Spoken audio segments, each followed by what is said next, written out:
Ladies and gentlemen, welcome to another episode of the Wrestling is Cool podcast, the coolest wrestling podcast on the planet. I'm Santi, that's Sancho. And Sancho, I want to bring it real quick to something you said a couple weeks ago that kind of stuck in my head after Sami Zayn won the WWE Championship. You said, oh, you don't think that they would do the Mankind moment? And I was like, not in 2026. They did the Mankind moment. They did the Mankind moment of the unexpected mega underdog WWE Championship win. So if anyone is angry about Sami Zayn winning the WWE Championship, I present to you the culprit that spoke it into existence, Sancho West, the man responsible for Sami Zayn winning the WWE Championship. If you loved it, great. But if you hated it, because it seems like a lot of the community did, it was Sancho's fault. He spoke it into existence. How you doing, dude? Oh, that means I cannot wait till October 10, 2026, it's not happening. baby. Dude, you may have the almighty power to try and talk things into existence, but there's nothing you can do. You could have the genie from Aladdin, and even he couldn't give LA Knight Money in the Bank. Which one? Robin Williams or Will Smith? Which one? Both of them together. You could have the freaking Dragon Balls, and you couldn't wish LA Knight to win the Money in the Bank. It ain't happening, dude. It's pure delusion at this point. He's going to be stuck in the MFT vortex for the next 85,000 years. If Sammy could win, so can LA Knight, baby. And that is the same logic of every Finn Balor fan that's like, huh? Wait a minute. Maybe Finn Balor can win. Shut up. No, he can't. All right. No, he cannot. You see in our comments, we have a Chin Balor now. We have Chin Balor in the comments. Oh my goodness. Our Patreon comment has gone into mass chaos. It is, dude. We need to do something about that because we now have Damian. It's the username is Damian Priest that says Wepa. His comments are just Wepa. That's it. Dude, it is getting out of hand. We have all kinds of characters. We have people from iCarly. We have Pokemon. We have Game of Thrones characters. I'm pretty sure we have a Lord of the Rings character in there. Our comment section on Patreon are becoming unhinged. There's like no opinions in there anymore. It's just people playing gimmicks. We have Roman Reigns, Tribal Chief, and he just wrote comment R Farms. And then we got Spaceballs Rick Moranis. No, it is Damien wearing glasses in the Rick Moranis Spaceball Summit. I see your Wepa is as big as mine. Wepa. So dumb. I don't know what happened to the Patreon comment section, man. It's our fault for giving it attention. We have Jay Uso says yeet, but then replied by Jay Uso, King of the Ring winner. Don't steal my gimmick, Us. You better stay in your lane, Us. Your PFP is wrong, Uso. This is your warning shot. Bow. And then we have Dave Meltzer saying, Sancho saying that he had bad as a Spurs fan. And then we got Groot, and then we have Michael Jackson going, hee. That's it. That's it. It's it. Oh, and we have no. Cristiano Ronaldo going, it's ruined. It's ruined. Oh, okay. All right. You know, I have to draw the line on Michael Jackson saying, like, what are we doing? And then we have Ray Hogan. That ain't gonna work for me, senor. It's pandemonium, man. It is anarchy in the Patreon comment section. YouTube comment section's still normal, thank goodness. It's still normal there, but the Patreon comment section, dude, I think cat's out of the bag, toothpaste out of the tube. I don't think we can do anything about it. We got that's why we do what we do commenting. That is why we do what we do. Oh, no. Guys. I mean, hey, you guys are paying to do what you want. It's what you guys do what you do. All right. If that's what you want to do. But folks, this is the Wrestling is Cool podcast, coolest wrestling podcast on the planet. Don't forget, of course, you could be getting this 3 days earlier over on patreon.com/SantiZap, where you too can become a gimmick in our comment section, apparently. But not only do you get the podcast 3 days early, you get the Raw reviews, the SmackDown reviews, the Night of Champions review is already up there with footage so you can see exactly what it is that we're talking about, plus a whole bunch of other video series that we never upload on YouTube because we simply can't, because we use real footage on Patreon and the YouTube system would just simply instantly block it. Of course, transformative, I do declare you honest. So go check it out for just $5. It gets you access to all of the content that we do. We don't do what other Patreons do, where they like tier the content, where like certain videos and certain series are only available to people that pay more. $5 just gets you literally everything. So go ahead, go check it out. Link in the description, link wherever links are, wherever you're watching and or listening. Go check it out. If you're already a patron, thank you for your support. It's how we're able to do what we do as often as we do it. But Sancho, there's a shocking amount of stuff to talk about. But before we go into all of those topics, because we're obviously going to break this down on like, Sammy won the title, Oba and Brock, Roman and Seth. Like, we're going to go through all of that. I kind of want to do the classic Santi special, a temperature check, because it felt like WWE was asleep at the wheel for a while from WrestleMania. We talked about how safe they were playing things.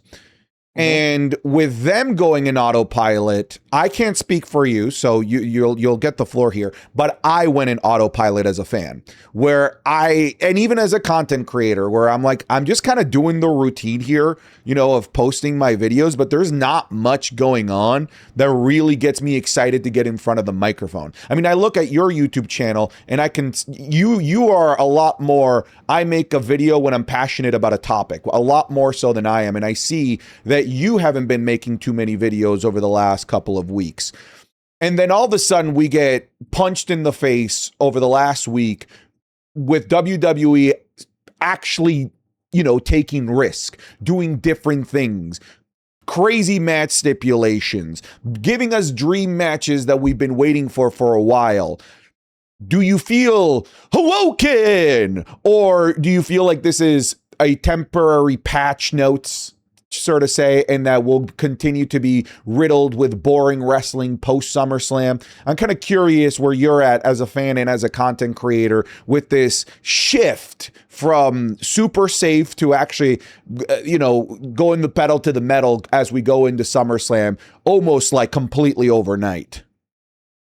Yeah, there was like a 2-week period where I didn't feel motivated to make anything regarding commentary, because that's what my YouTube channel is. It's mainly like video commentary, like long form essays about something that a decision being made or a potential storyline being developed. And I think that WWE wasn't engaged in itself and its own product to get us engaged. I do think them taking away reactions kind of unofficially really slowed down momentum in terms of how, because without reactions, you kind of don't need to be there for every moment. You could kind of just sit there and watch a entire Monday Night Raw and SmackDown, and then you could form your thoughts. So there was it felt like the WWE didn't want, as a content creator, didn't want you involved. And then when you have Triple H saying, hey, you need to turn off your brain, this is a different kind of entertainment, it felt like the WWE didn't want the engaged internet fan as well. So it kind of felt weird for those 2 weeks to be like, well, what do you want from us? You're cutting down an hour of SmackDown. You're giving us these storylines that don't end. You had given us a lot of baby step situations. CM Punk's gone. Drew McIntyre's gone. There's a lot of players off the table. And then at the same time, you have, I like the Bloodline stuff. I was enjoying the nuance of it, but then you have some other fans saying like this is a repetitive. So you're getting all these kinds of, not necessarily not labeling it as negative, but you're getting all these kinds of stagnant, I would say, movement from the WWE. But and then when you take a step back, you go, well, it's World Cup, man. There's really not much things you could get moving and emotion wise. So what's so interesting is that the WWE has made these moves, because last week on the podcast we said, what are they going to do? Are they going to be experimental? Because it's like free money right now in terms of their attention, their eyeballs are at World Cup and for all the fans in the world. So why don't they experiment? Why don't they put a random belt on another person for a bit to see how it goes? But then when you hear the swirling rumor, Santi, that on Monday night, apparently rumored, because remember, SmackDown was pre-taped, it's going to be Sami Zayn versus Cody Rhodes for the title. Here he comes, back to the front of the line. So now you're wondering, is this a false hope that we're going to get into experimental phase, but when it's short-lived, you go, oh, at least I thought we'd go to SummerSlam. Yeah, that's the risk when you go into experiment mode, right? Because when you do something that's like, oh, that makes sense, I think you as a fan, you can see how it plays out and how it could last for several months. But when they do something that is very rather out of left field, something that's not in the traditional playbook and blueprint of WWE's system, it can be difficult to see how WWE actually books this for a long time without immediately defaulting back to the status quo, especially when you have such a large show like SummerSlam, where WWE probably wants to have their biggest guns at the forefront of the biggest matches possible. So when they have somebody like Sami Zayn win the WWE Championship, I can understand why you and me and many people as a fans, we can get a little bit pessimistic. Like, when's the squash of Sami Zayn at the hands of Brock Lesnar happening? When are they just going to put it back on Cody Rhodes? And maybe to a degree, when they do experimental stuff like this, to a degree, maybe Triple H is right in saying, like, turn your brain off and let it see where it goes. Maybe. I don't like that mentality. I really don't. I think it's a cop-out for allowing bad content to exist. You should absolutely criticize bad content. But if I'm trying to maybe meet WWE halfway, when they do really, really experimental stuff like this, the stuff that really raises eyebrows, then I'm willing to maybe turn off my brain a little bit and see where you go with it. But this notion of like, oh, just turn off your brain, it's a different kind of fun. No, if the fun that you're providing isn't fun and it's trash, garbage, boring television, I'm not turning off my brain and just allowing you to just feed me garbage content without me saying something about it. But I think in this scenario, it might warrant the turn off your brain and see where it goes mentality. Maybe. I just feel like it's a tough thing to turn off your brain for, because it's like, for example, I know, and we're gonna be all over the place here for this podcast because everything's intertwined. It's like a knot, you can't just pull up one thread without pulling another. I feel this Obafemi choosing Brock Lesnar, how it all shook out. I'm a fan of, in a world that is all scripted, in a world that has its own rules, its own oxygen, its own laws of gravity type of thing when it comes to pro wrestling, especially in the WWE, that when you have rules and you set yourself parameters, and when you don't follow them, then you're like, then what's the point? I agree. And I think that's why it's so frustrating sometimes for the WWE, because this is not the first time the WWE decided to pull some shenanigans and expect us to go like, guys, it's pro wrestling. Turn off your brain. Because we were this close of a Royal Rumble winner foregoing his chance to go up against the champion for another person who wasn't in the Royal Rumble to go up against that guy, because he said, you know what? I may not be able to beat you, but I know who can. That's how close we were again to Obafemi going, you know what? I may not be able to retire you, Brock, but I know who can. There are rules here, man. There are rules to pro wrestling. Yeah, I actually said as much on the Raw Review on patreon.com/SantiZap, of course, that imagine a world where the Royal Rumble winner says, I'll use my opportunity at Backlash. You would say that's stupid. That it's a WrestleMania match. That's what you built the Royal Rumble on. That's the expectations that you were expecting off the back of that match. It's what you were promised. It's what was advertised. It's what you were told was going to happen. It's what you were told the stakes of that match were. So when we are told the winner of the King of the Ring gets a WWE World Championship opportunity at SummerSlam, I don't think it's crazy, Sancho, hear me out, to expect that person to get a world championship match at SummerSlam. It's not crazy to get invested in the person that you want to win because they're going to get a world championship match at SummerSlam. So when a guy that you're invested in wins and forgoes his opportunity to get said world championship opportunity at SummerSlam, I think there is absolutely a rational a rational reason to be upset by that. You know, your expectations were thrown out the window in a non particularly like creative way. Like you could have just not have them win. Like it's an unnecessary addition to the knot that you've talked about. It's like, hey, I know we played in this group stage for a long time, and I know I'm supposed to advance to the knockout stage, but I have a bitter rivalry with this person in the group out stage. I'm going to forego the knockout stage and play another match against this other person in a grudge match in a cage at the World Cup. We're in agreement there. I don't love that. But here's the thing, like, we're still early on. I said as much that there is room for Lesnar to just do the Lesnar wins LOL and be given the WWE Championship. We have Saturday night's main event at Madison Square Garden. So I'm not jumping yet on this concrete decision that Obafemi versus Brock Lesnar is not for the world title. I really am not.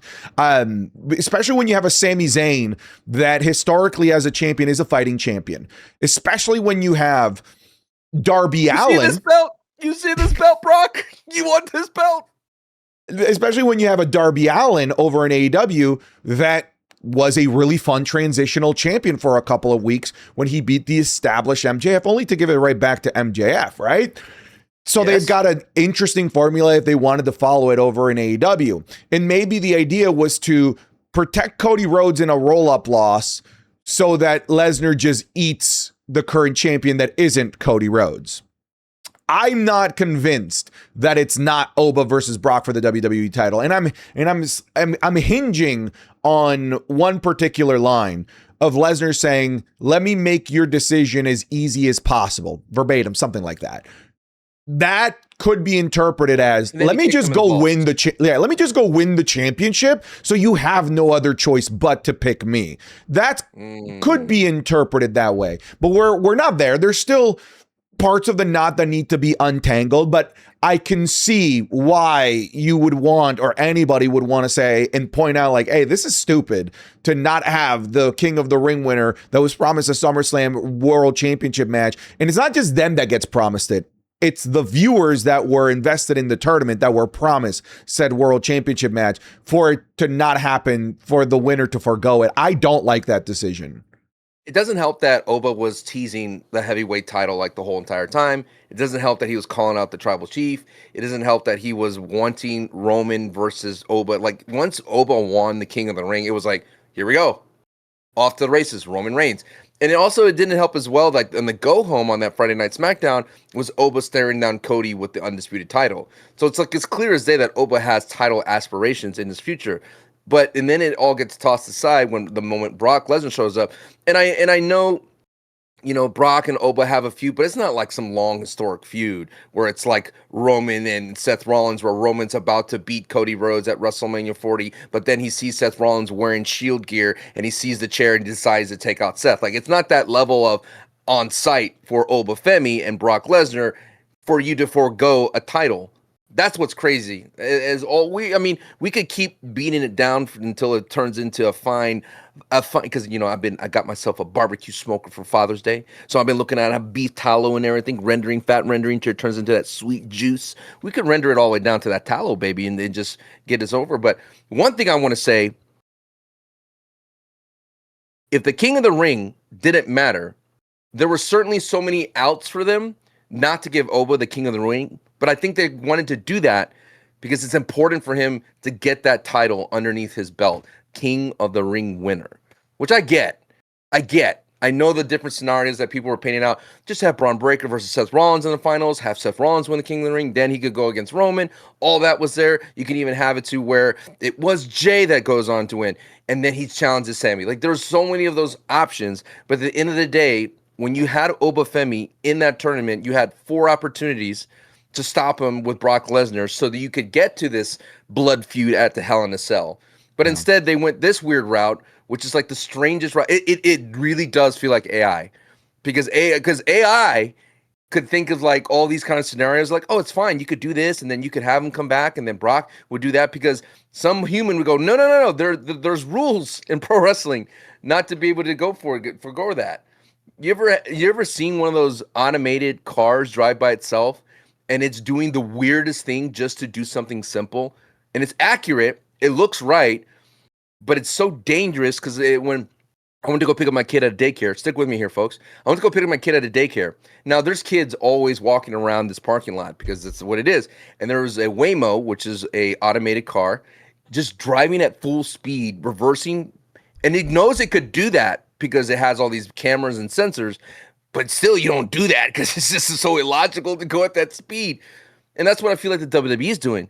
It knows it could maneuver out of this parking lot at illogical rates because it's going to get to where it wants to go. The GPS is going to go where it wants to go. And if that means that Brock Lesnar just magically ends up becoming a title winner because Sami Zayn is so full of bravado that he accepts the challenge and then he gets squashed, and then everyone goes like, well, it doesn't matter that Sami was transitional because we got Brock versus Oba in Hell in a Cell. And I want to say this as well. I called that out, that if they wanted to up the stakes of Brock versus Oba, give Brock the title, because the same thing they did with WrestleMania with Sami and Trick. And it'd be so ironic that it happens to Sami, to take the title off of him a week out before SummerSlam or a week or so, like they did Melo, to up the stakes of Sami versus Trick, which we all agreed at that time didn't need a title on the line.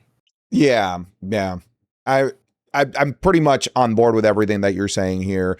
It is interesting that you mentioned, they had all of these outs to not put themselves in this, I don't know, what do you want to call this? Like a self-imposed prison almost, like no one put them here, like the long-term like storybook. Okay, sure. Yeah, like in essence, though, like nothing when it came to long-term storytelling put them in this scenario. They didn't have to be here if they didn't want to, but they were, like you said, hell-bent on having Oba win the King of the Ring. Like you said, there were so many solutions, so many stopgaps. I told you that at the World Cup, there were like 5 different checkpoints to check your tickets. And any one of those, they could have said, maybe we don't move forward with Oba Femi winning the world title because we have other options.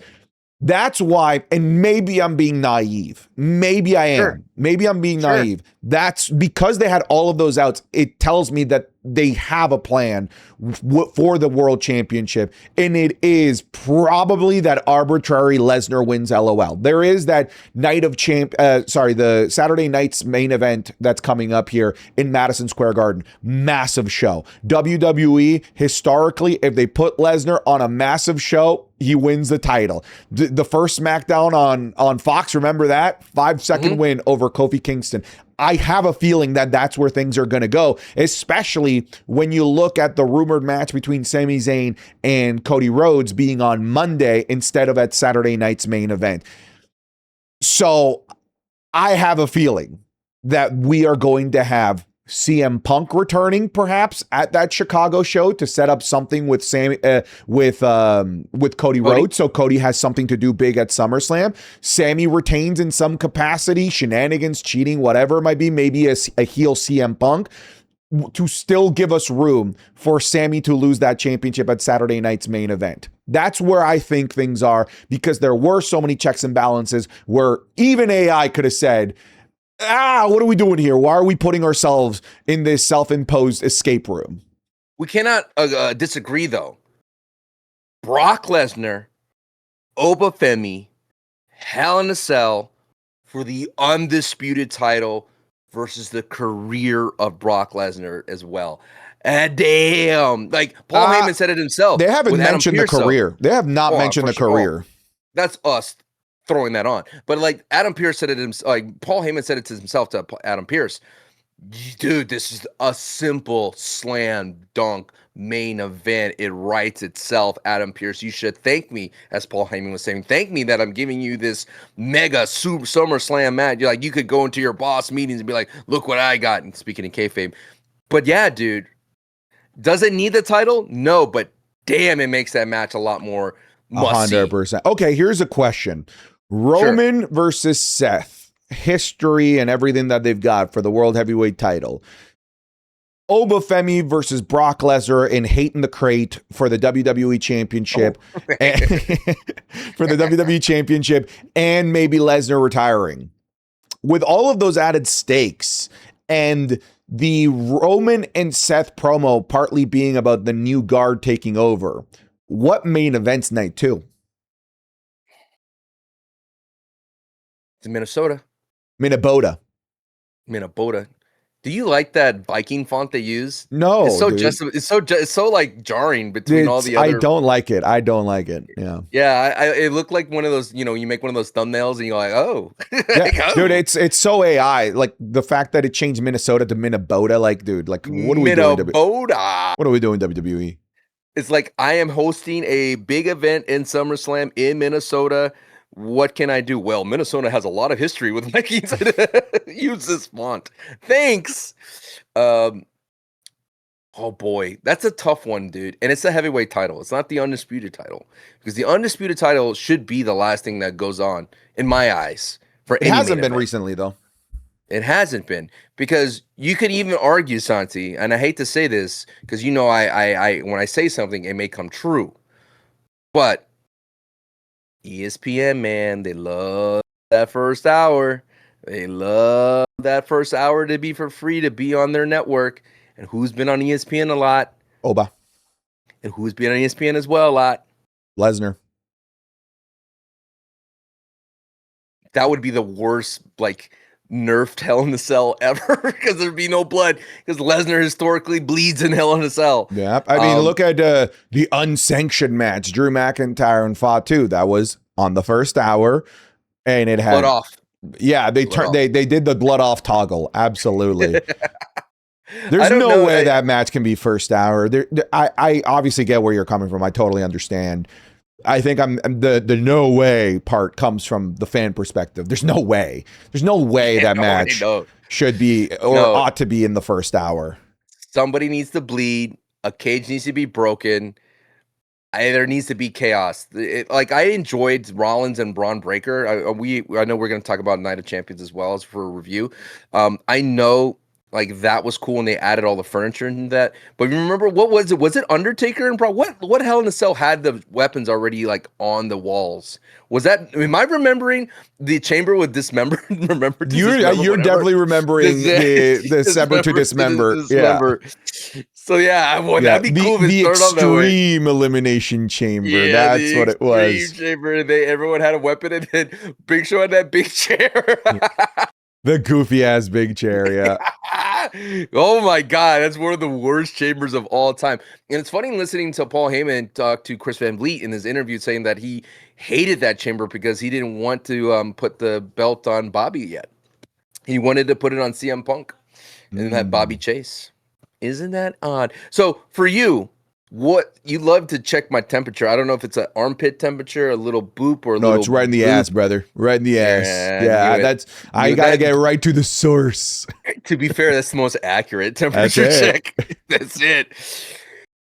What's your like vibes in SummerSlam? If you were looking to buy a ticket, are you going? Like, would you go now if you hear these 3 matches that's been confirmed? I'm not sold. Liv and Io doesn't move me because I saw it. I just saw it. Like it's so dumb. We can dive into the whole curse thing later, but Oba, Brock, Helen, Hate in the Crate, and Seth and Roman with their history with like the vibe of One Last Dance, dude. That's a ticket mover. That's a ticket mover for me. It already feels like Mania-esque. Dare I say maybe bigger than WrestleMania now at this point with these types of main events, because Oba Brock was big for WrestleMania. This is bigger, by like default, by the physicality of it. This cannot be a 5-minute chamber match, right? We agree, right? This actually is going to have some time behind it to some degree. So I would say this is my temperature for this is pretty hot. Like I would look at this card and say this is something that I would buy a ticket for. Absolutely. Other names for things that starts with HIAC. Hell invades the cell. Heroes into the cage. Oh. Hunted in the cell. Hell ignites the cage. Hostility in the cell. Hatred inside the cell. Honor is the curse. Honor is the curse? that sounds like a freaking Linkin Park song. Heavy is the crown. As strong as the hatred. Anyways. But I would agree with you. It is because if you look at the other outcomes, because that's what we were doing at King of the Ring and Queen of the Ring, we were like, okay, what would be the matches at SummerSlam? What would move tickets? Jay versus Roman. Ugh. But now that Sammy's a champion, he's not main eventing that SummerSlam, brother. No, of course he's not. That's what I'm saying. So Yeah. it's like, if you're a Sami Zayn fan, I think you should just be happy you got your moment in the sun and just be prepared for the end of days happening very soon. It's like when Jay won the World Heavyweight Championship. No one like was waiting for him to main event all the upcoming PLEs. You know, it's just like, oh, cool. Like Jay's champion. What does this look like? You know, what does this experiment look like? Who did Jay face after? I'm going to test your big nog of yours. Gosh. What was Jay's opponents as a heavyweight title holder? Okay, let me test. There was a Seth Rollins on Raw. That was actually a really good match. Here we go. Let's see. Seth Rollins. When did he win that? What year? 20 Royal Rumble. What year did he win that? Okay, here we go. 2025. WrestleMania 41. Yeah. Yeah. Okay, yeah. It was Rollins defeating Jey Uso by DQ. That's right. Okay. Did he face Damian Priest? Did he face Damian Priest? No. Dude, I don't remember anything about that championship reign. Okay. You know why? Because it only lasted... It was 52 days. It was short because on Monday night, Gunther defeated Jay in a 22-minute title change. Yes. So he had like Money in the Bank. You forgot about that. Money in the Bank. It was Cody Rhodes and Jey Uso versus John Cena. Oh, that's right. That's right. Yeah. Yep. So he wasn't. That was the main event. Was that the main event? Yeah, that was the main event. That was the R-Truth return. Oh wow, man! John Cena really messed up Jey Uso's run here. You had Jey Uso and Sami Zayn defeat Braun Breaker and Bronson Reed. So he was still a tag guy as a title holder. And then on Saturday's main event, he beat. On Saturday's main event, Logan Paul. There it is. He beat Logan Paul. And then that was the one that Cena came out. Remember in the Tampa Bay cream colors? Yes, yeah. I do remember. It was the return of Cody to save Jay. Yes, and then you had Jey Uso defeating Braun Breaker by DQ on Monday Night Raw. Wow. So what a garbage championship reign. Damn. Bar is low, Sammy. Bar is low.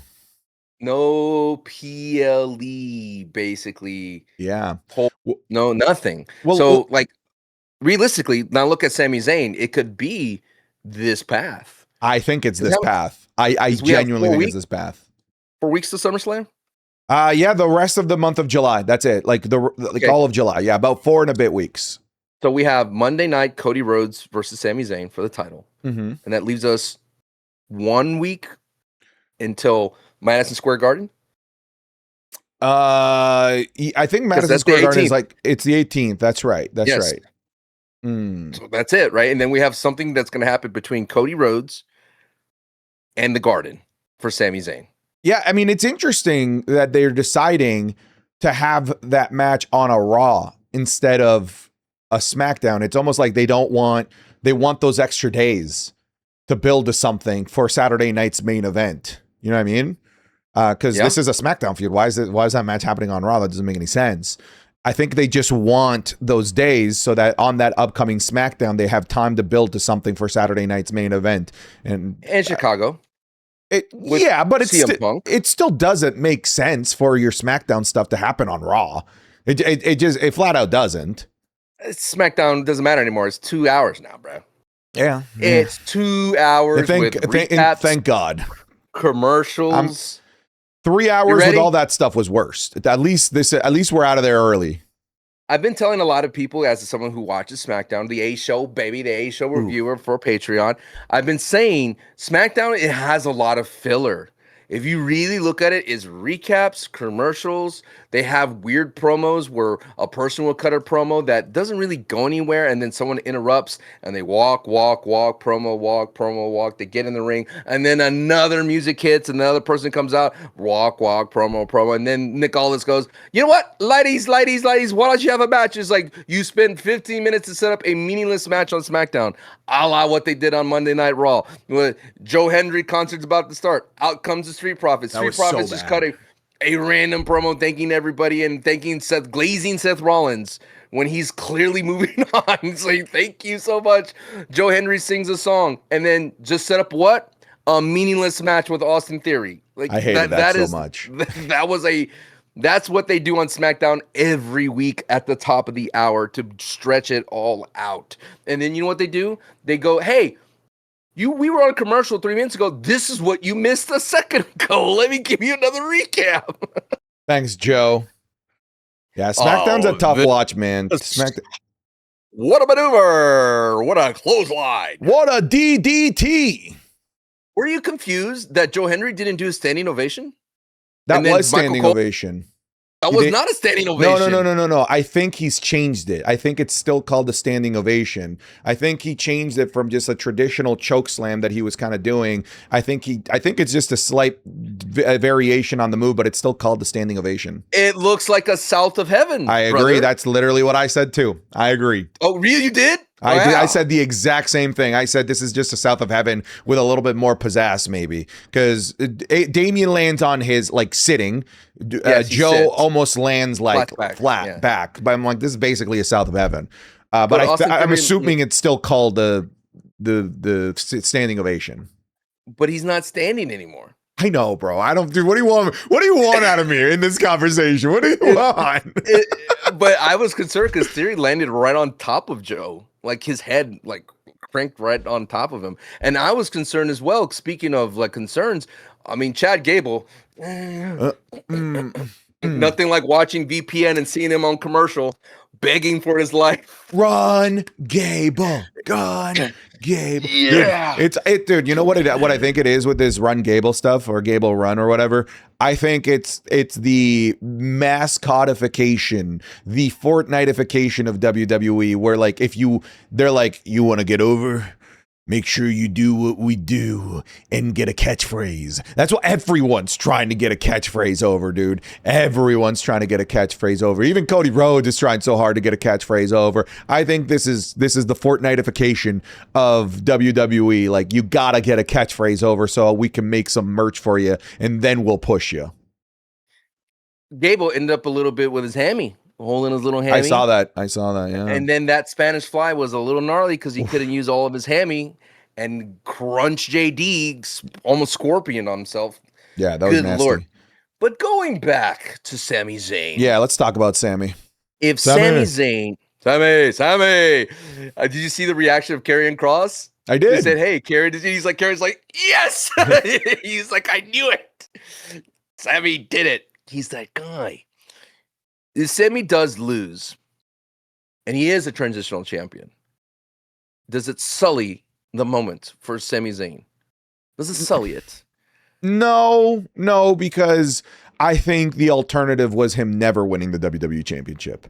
That's where I think we were. I really think that's where we are with Sami Zayn.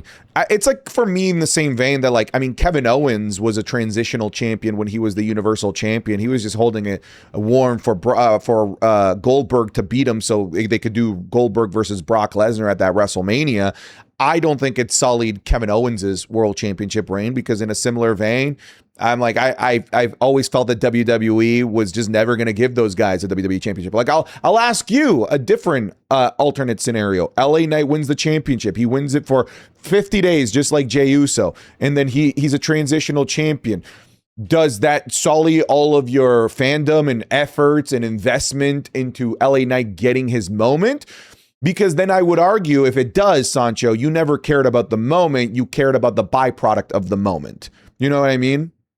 So what do you want more, right?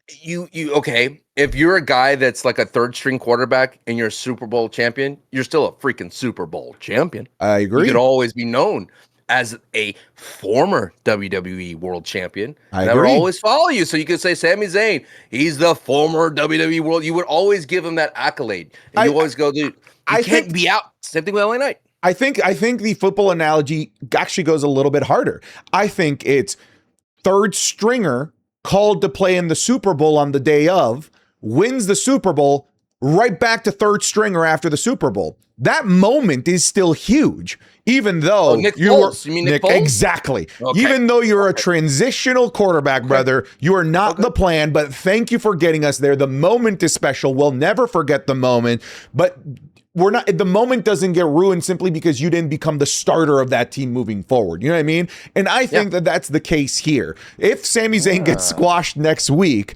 I don't think it sullies the moment. It sullies the idea that maybe you had bigger aspirations for a byproduct of that moment. Wow. The Nick Foles of the WWE. And he's still loved in Philly. Still, they'll build a statue to that guy. You know, like they're still going to replay that over and over again. That's going to be the case, you know, with the Saudi Arabian fans. They're not going to have the moment ruined for them because Sammy loses to Lesnar. I don't think that way personally. I would have loved. It felt like we had 1 week that we jump started SummerSlam for me. I know I'm being very picky. WWE fan, never happy. But I would have loved the moment of Roman like going to Sammy, like, hey, you did it. Like I wanted something there, and I wanted Roman to be upset at Jay. I just wanted one more week of just what's gonna happen here, because it's like as if we just jumped right back into we jumped right in the water for SummerSlam. We went right in the water for SummerSlam rather than enjoying it would have been fun if Roman shows up with the title and then you see Sammy with the title and they're like what is how does that change? Does that change Roman's perspective of Sammy? Because there was this dude, he was just whatever, a comedic character in his little bloodline group. He was feeling oozy, and because remember, dude, I know we talked about the bloodline, but that pop, I was there in San Antonio at the Royal Rumble when all eyes were on Sammy. Kevin Owens is strung up on the ropes. Roman is about to beat him down. He's yelling at Kevin Owens, and then Sammy has that chair. And the roar of that crowd, it just shows to me that Sammy has that potential. And I think that's where, just to be on the other side of the argument there, I think that's where people would be like, man, what Sammy could go. And Sammy maybe could be the guy that carried the company till SummerSlam. And maybe he could have one of those really great 5-star Tokyo Dome matches as undisputed champion if you want him to. But instead, the WWE wants that Lesnar and Oba match to have that pizzazz. Because maybe Mankind, when I was looking at his thing, Mankind literally dropped the title back quickly. Like he had it for a moment, and then he was literally on Christmas in '98, and then he went back and he dropped it at the Royal Rumble, like the upcoming PLE. I mean, to be fair, the Attitude Era, they were ping-ponging championships like crazy. Like there were no long championship runs in the Attitude Era. But we're forgetting, dude, it was the I Quit match between The Rock and Mankind. Oh, the recording, I quit. And then at the halftime heat in the Super Bowl, Mankind defeated The Rock for the whole World Heavyweight title at the empty arena match. They should bring those back, man, halftime heats. Ooh, what would be the best arena to fight in? Empty. Ooh, an empty... I mean, you've been in some stadiums. You've been in a lot of World Cup stadiums. You've been gallivanting that's around. Too big, though. That's too big. I do feel like the Dolphin Stadium has a pretty cool layout in terms of like they've got these like spiral ramps. Yeah, the Hard Rock. They've got these like spiral ramps as they get to the higher seats. There's some cool spots they could probably do on those spiral ramps. But like. That's too big, right? It needs to be an arena. It needs to be something much smaller than a whole ass stadium, because then you're asking for a stadium stampede, and that's an AEW thing. You don't think the WWE could do a stadium stampede? No, I don't think they ever would. You think the WWE is already trying to steal the circle cage idea? I love that circle cage. I thought it looked really cool. I bet it's probably a better viewing experience for fans in a circle cage than like corners, because the people that watch on the corners have an obstructed view. With the circular cage, I think it's a way better look. You think they copyrighted, like patent that circular cage? What if you were at the United States Patent Office and you look at it and there's a patent for a circular cage? I don't think you could, right? Like, can you copyright a shape? Can you Can you patent cage match shapes in the United States? I'm sure you could patent anything you want. I mean, does the UFC own the octagon? I think It's they own the called patent for the name of the octagon, but not an octagon shape. You could have a design patent or a utility patent. So you're going to have to write a utility patent for a circular cage. What's this used for? Oh, putting men in the ring and women in the ring to determine an outcome of a blood feud. This is what the patent is. All right, I'll read this to you. The UFC owns exclusive trademark and trade dress rights to the specific name, the octagon, and its structural design and their 8-sided cage. They do not own the geometric shape itself, meaning other combat sport promotions can use 8-sided rings, but they cannot legally use the exact UFC cage design or the name octagon without risking infringement. So you can't copyright a freaking shape, essentially. Wait, didn't Dibs someone on circle? Didn't the Fine Brothers wanted to copyright the word reaction? Yeah, they wanted to Yeah, that they got slammed. That was like one of the biggest YouTube controversies of all time. Reacting, dude, you would have never had a career. Agreed. They got that through. Whoa, I would have been paying the Fine Brothers royalties. You would have called it WWE. I don't know. Reacts is such a solid word, you know? I mean, watch along, watch party. Yeah. Did you see what the WWE did though? They I forgot her name. It was someone that is one of our friends. I forget the name, like acquaintances, where she lost her clip channel, right? Because of the copyright, and then they used her clip. That's the way she lost her clip channel too. Oh, brutal. Same thing with Con Man, my secret clip page that is totally fan run, not run by me. That's still up and going, baby. 70,000 followers strong. Don't tell anybody that it exists. Sami Zayn as WWE champion. I'll tell you this. It was Marissa. Okay. Yeah. Oh, from the not Triple Threat podcast. They changed the name. Make Yourself Famous podcast with Johnny. Yes. Okay. Yes. I know them. Yeah. Sami Zayn as WWE champion. I'll tell you this. Take it or leave it, whether it's a transitional champion or not. That was the first moment since WrestleMania and I asked you this question, that I felt awoken. Like, WWE actually doing something that isn't just the safest option. So regardless of what they do with this championship reign moving forward, whether it's fruitful, lasts a long time, or whether he loses to Cody Rhodes jumping right back to the front of the amusement park line with his fast pass, I will be happy that this moment happened regardless, just because it jolted me back to life as a wrestling fan, because I needed that, man. I was really asleep at the wheel. I was getting bored with WWE and professional wrestling in general. Is it the same of like the Knicks winning the NBA title? A new champion revitalizes the entire thing, Could be. 100% it could be. Did you hear, speaking of NBA, that Kawhi might come back to the Raptors? There's rumors that he's going to go to the Spurs, dog. No, he said the only team he'll go to and sign an extension with is the Raptors, which basically tells every team, don't trade for me because I will not sign for you. Oh, yeah? Speaking of which, as of 15 minutes ago, breaking news, chill out, wrestling fans. LeBron James will continue his NBA career for the 2026-27 season and has informed the Los Angeles Lakers that the franchise can move on without him because he will play elsewhere. Come to the Raptors, baby. LeBronto. LeBronto, baby. One season. Come take over this country, man.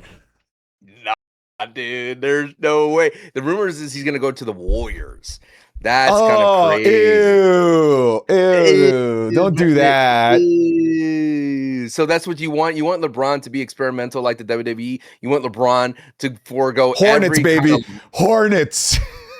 Every logical place to do that. So that's interesting, because we are forgetting there is another side to this coin, that there is I've never seen random people be so upset to see Cody lose. For me, when the moment happened at Night of Champions, when Cody got both Gunther and Sami Zayn in a crossroads, a double crossroads, and a human centipede like crossroads because it was Sammy holding on to Gunther. I thought like I started laughing, cackling because I was like, "This is the dumbest thing ever." I It's did like, too. I was like rolling my eyes. Seriously, this is it. This is what we're gonna do. So, dude, you and I right now have been in sync. It's gonna be man. me. So when he hit that, I was like, "Oh, it's over." And then when Sammy won, I was like, "Okay, how long can Sammy hold on to this?" And I thought he could hold on to SummerSlam, but then when everything started to shake out, when matches started getting added to the card, I just like there's just no way I can see a bigger like what's left for Sammy. Jay jokingly said, "Hey," on the commentary, he was like, "Justice for Jay." Oh, tapped out. I was starting to laugh because I was like, "Jay, God bless you. I know you just want to cause some random stuff." And then he said, I'm gonna go after Sammy. Sammy has no challenger, Oos. And then that let me go like, then what was the King of the Ring for? Oba doesn't want a championship title. Seth Rollins gets one just by challenging Roman just whenever he wants. And then Jay wants to challenge Sami Zayn, even though he didn't win King of the Ring. So I was like, what is going on? So I leave this to you as the man that loves to predict cards. If Sammy makes it to SummerSlam, who's his opponent? I would venture a triple threat with CM Punk and Cody. That's what I would venture if you're getting Sammy to make it all the way to SummerSlam. That's what I venture would happen. And maybe a returning Drew McIntyre. You know, Sammy's never beaten Drew McIntyre. That's a story that was told earlier this year. But, you know, it's SummerSlam. If you've got CM Punk and Cody Rhodes there, and if you're telling me that you're going to keep the title on Sami Zayn, then you should probably revolve that championship with the biggest names humanly possible by putting Cody Rhodes and CM Punk in there. Does Sammy retain? Maybe, like, it could be a Weasley type of champion, like how Daniel Bryan kept retaining in matches he shouldn't have retained back in 2011 against The Big Show and against Mark Henry, and then in a triple threat against The Big Show and Mark Henry because they kept attacking each other and he was able to escape from the cage. There's things that you can do for sure. I mean, you reviewed it. The Elimination Chamber where he almost lost to Santino was part of that championship reign. So they can do fun championship reigns of the guy that thinks he's the good guy but is actually the bad guy storyline wise, like Sami Zayn could be in this scenario when he comes back to the United States. So they can have a fun Weasley champion world championship reign if they want to, and he could get away with it even in that triple threat environment because Cody and CM Punk hate each other so much that Sammy finds a way to weasel out. Do you also believe that Sami Zayn, when he comes down to everything for him, it's kind of crazy that people want Kevin Owens right now because I have no inkling that he was going to return to face Sammy for SummerSlam. I have none. I have none. And I refuse to put any ounce of hope in a Kevin Owens return anytime soon. I will get on board with that once I see it. I don't know, man. I don't like hinging on things being good on the return of guys and gals that aren't there. You know what I mean?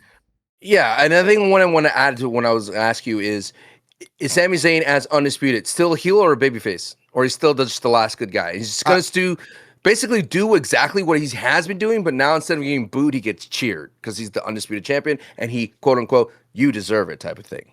I think he's going to be a heel. That I think he's going to be the obnoxious, like, see, I told you so. Look at this championship. This is for the ride or dies. I think he's going to be a Weasley champion. And I think if that's he the has best way to enough book him. matches to be Weasley. That's it. I mean, let's go back to Oba and Brock here for a second. You don't feel like that match, you said it already, that match doesn't need the WWE Undisputed Championship, but I think we agree that the WWE Undisputed Championship would certainly make that match big. Now, we've talked about the scenario of, okay, let's say they do make that match for the WWE Championship. Let's quickly talk about the scenario where they don't. Where does Oba get that championship match? Like, does he bank it until WrestleMania? That seems lame, you know, because you've already, that's too long. You've got the Royal Rumble there. It almost feels like it should be right away, like right after SummerSlam. If they're not going to do something with it at SummerSlam, Money in the Bank is there. I don't know. Like, what do you do? Don't. Stop it.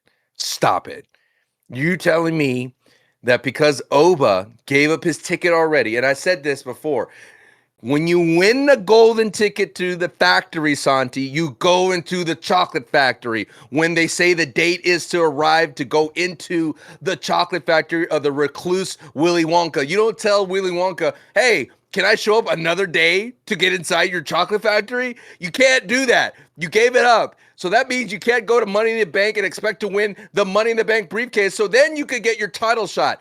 That's not for you, Oba. You stay away. I didn't suggest that. No, I just know that's where you're suggested headed. You said it. You said Money in the Bank. You said Money in the Bank. You said it. I said maybe a championship match at Money in the Bank. No. You got a little. No. You're getting ahead of yourself. You're getting a little bit of PTSD here because good things come to those that wait. He's got a little over defensive. He's pulled out his machetes. That's right. You stay away. Stay away. Let him live, please. When does Oba use that championship match? He can't. Are you saying it's gone? It's he has to earn it again. That's stupid. Can't. Okay, let's put him in Money in the Bank. You're right. I like this and have him win. I agree. He gave. I'm sorry. I know people are shocked that when they're like, wait, no, he said he could get it anytime. He was speaking metaphorically. He said that the titles will always be there. Yes. The WWE will always have world titles to contend for, and he will get his opportunity one day or the next. It's not that I will use this bargaining chip one day and cash it in. That's not what King of the Ring is designed for. That's Money in the Bank. Do you understand? That's how Money in the Bank works. It's its own thing. Okay? Okay. Sure, would it pal. have this opportunity to cash in his thing? I don't know how it's going to work, man. We're in uncharted territory. I don't know if it's banking it. I don't know if he has to re-earn it. Make him win the Royal Rumble. That's all. Just please stay away from Money in the Bank. Then why even give him King of the Ring? It goes back to the start of the start of the pod. They had so many outs. You could have just given this to Seth. Really, you could have. Yes. You could have had Lesnar come in and interfere much earlier on and still gotten us to a Hell in a Cell between those two. Yeah, if you're not going to pull the trigger on this being a championship match, then I have to lean on the side of Oba probably just shouldn't have won King of the Ring. That's where I'm leaning towards, unfortunately. As the big Oba Femi fan, I can't find a good reason as to why he should have won King of the Ring. What, to make him look strong? He's already freaking Oba, he's already a monster. I don't think that accolade on its own makes me go, oh my goodness, now I'm way more excited for Brock versus Oba. The accolade to me doesn't add anything to that excitement. The accolade adds excitement to that match if it's for the championship. Well, that's what I mean. I think because King of the Ring has just been freshly minted as the number one contender for the SummerSlam thing, I think it does hurt the whole reason why. And I think that's why when you, at your initial question in this podcast, as a content creator, as a fan, when it's coming into King of the Ring, I felt like King of the Ring, you couldn't make content until it was over. There was really nothing to talk about until all this shook out. And when it did shake out, it shook out in the wrongest way ever. No. Why then next year when King of the Ring happens, what are we going to do? Oh, I don't know. This person may give up their championship match at SummerSlam and they might have something else on the table. So what was it all for? What have I become?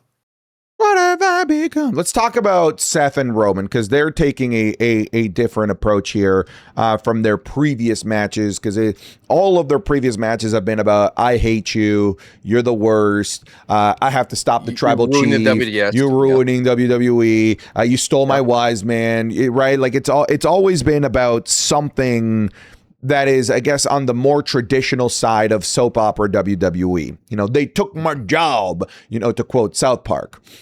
Now we're seeing Seth and Roman giving us a story, a feud, whatever you want to call it, based on, hey, you are the greatest of all time. I acknowledge and I understand that you are the best to ever do it. I understand that you are a first ballot Hall of Famer to the point where you should be the only inductee on that day. Maybe I'll even induct you. You've done it all except My beat brother. me, my brother. You've done it all except beat me. And now my gift to you in exchange for a World Heavyweight Championship opportunity is one last chance, one final dance to beat me. Seth Rollins, the guy you've never been able to beat when it matters. There's like people posting footage of like, look, you beat him on a random route. It doesn't freaking matter. When it matters, Seth Rollins has always beaten Roman Reigns. And that to me is such a great piggyback of their historic careers, both coming together one more time and then potentially coming to an end sometime soon. They even mentioned that like, this isn't just your next opportunity to finally do this. It might be your last. We're old. We're rich. We've accomplished everything. There's new guys coming in that are trying to take our spot, just like how we took the old guard spot. This is it. This is your last dance to be able to beat Seth Rollins. What do you think of that, of the decision that they've decided to take to keep them both baby faces and to go with this as the catalyst for Roman accepting the championship match? I think it's beautiful. I think it shows you that when you lean on a legacy, a story, you could get the results that you want. And then when it's funny because I said when they were meeting in the ring, I said, is this one of the most longest feuds in wrestling today? And people were throwing out Cody and Randy, right? I was like, well, look what happened with Cody and Randy. They did not lean into that. They were like, we have it here. We had it for a second, and then we inserted Pat McAfee because we got too scared. You're right. We should insert Pat McAfee into this. Let's forgo this 15-year story of Seth and Roman, and let's bring back Pat McAfee on Roman's side, and I show speed in Seth's side. That would give us those eyeballs that we cherish. But that's what I like about this, is that there is legit legacy here. With Roman versus CM Punk, they had that too. And they touched on it so early, and we're like, oh my God, we're off to the races. We already started off with a 10 out of 10 segment, and then it just derailed itself because now it was about mind games, and I'm in your head, and you're in my head, and let me go ahead and talk about your family, your father. I'm going to bury you next to your dead father. Like, good freaking Lord. It hit that high so freaking early. But I like it here that we're simmering into it. I don't know how high they can go because I think they had a great start. But I think Seth Rollins and Roman will be that special match. It will be dramatic. It will lean into what makes Roman Reigns matches so good, the drama, the cinema. It would also lean into what's been Rollins' MO lately. He's been having banger matches. He had a great match at Night of Champions versus Braun Breaker. In my review of that, I said that match felt like a match that was supposed to have more substance, but unfortunately with all the injuries, they couldn't really build up the foundation of that. So the emotionality of that match didn't hit hard. When Braun Breaker was standing up and then he does that, I felt like that would have hit harder if everybody was clicking, if the Vision was on top, if the Vision had that long run before everything, and then this was supposed to be that breakup where the mentor took out his monster, the creation took out the monster, Braun Breaker, but it never reached that high because they just weren't around enough to maturate this entire story. So Seth Rollins and Roman are going to have a banger of a match. It's going to be very emotional, but I'm just hoping that the WWE learned its lesson from Punk, from Roman, that you don't have to invest so much into the build because we're already there. I'm already sitting. I'm already ready to buy this ticket. And remember when people called me out and they said, I was crazy. Wait, you don't want Roman and CM Punk to come out and do programs and promos? I was like, no, it can only get worse. And it did. So I don't know. I'm hoping they learned their lesson. Like, let's not be too top heavy in the beginning of this. Let's slowly build it up. And then do you want Roman and Rollins to grab each other and brawl? Do we need that with this? I don't know. It's a good question. I don't know that we need a brawl for this. I almost feel like keeping them apart might create more excitement for when they finally lock up at SummerSlam. I'm sure that they're probably going to do some stuff with like, hey, the Prophets and Joe Hendry in the bloodline. Oh God, stop. Stop it. Dude, there's a long time between now and SummerSlam. They hit a high note. They hit a high note here, and just like when they hit a high note really early on with CM Punk and Roman Reigns, what happened in the next couple of weeks? They're scrambling to find something to do on TV. I'm just saying they hit a pretty high note early here in a similar vein to Punk and Roman. Can I ask you a question? Because it's going to lead somewhere, but let me ask you a question. House of the Dragons. Mm-hmm. You've been watching it? I have not watched the new season, no. But you watched the first and second, right? Yeah, second was awful, but yes. Okay. What are your thoughts about seeing the dragons in House of the Dragon? Like, there's just so many running around now, right? Sure. I think it's by design. The dragons are not special. Because there's so many of them. Meanwhile, in the Game of Thrones series and in the books, there's only 3 dragons, and that's what makes them special. That being said, that's kind of the point. That this is the series that creates the extinction of the dragons. So you're supposed to see abundance of dragons to really get it hit home to you when they disappear. So that's what I'm saying. They're special. It's a special occasion. I think we're in that realm right now. These are like one of the last freaking 2 big dragons of the WWE. This is like the last. Night King killed one of them. There's only 2 dragons left: Roman and Seth. Right? And I don't want it to go down the generic WWE pathing. I don't want that. This should feel like let the minions fight. Because what I rather have is Roman dealing with Jay and be like, Jay, you let me fail. Jacob having all these issues. Like, I want him to have so much house issues in house so that when he goes, I can't handle this right now.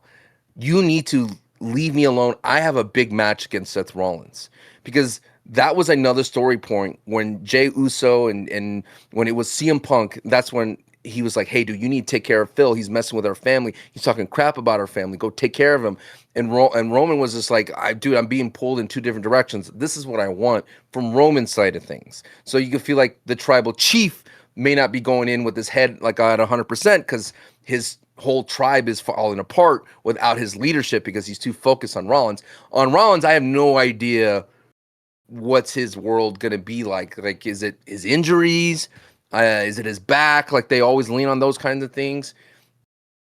I don't want Roman to continue being like, Seth Rollins, you're nothing to me. That doesn't work in this situation, The previous things of Rollins, you're not on the tribal chief schedule. You're not on the tribal. You're not making tribal chief money. You think when no negotiations at Netflix, they cared about you. They cared about your heavyweight title.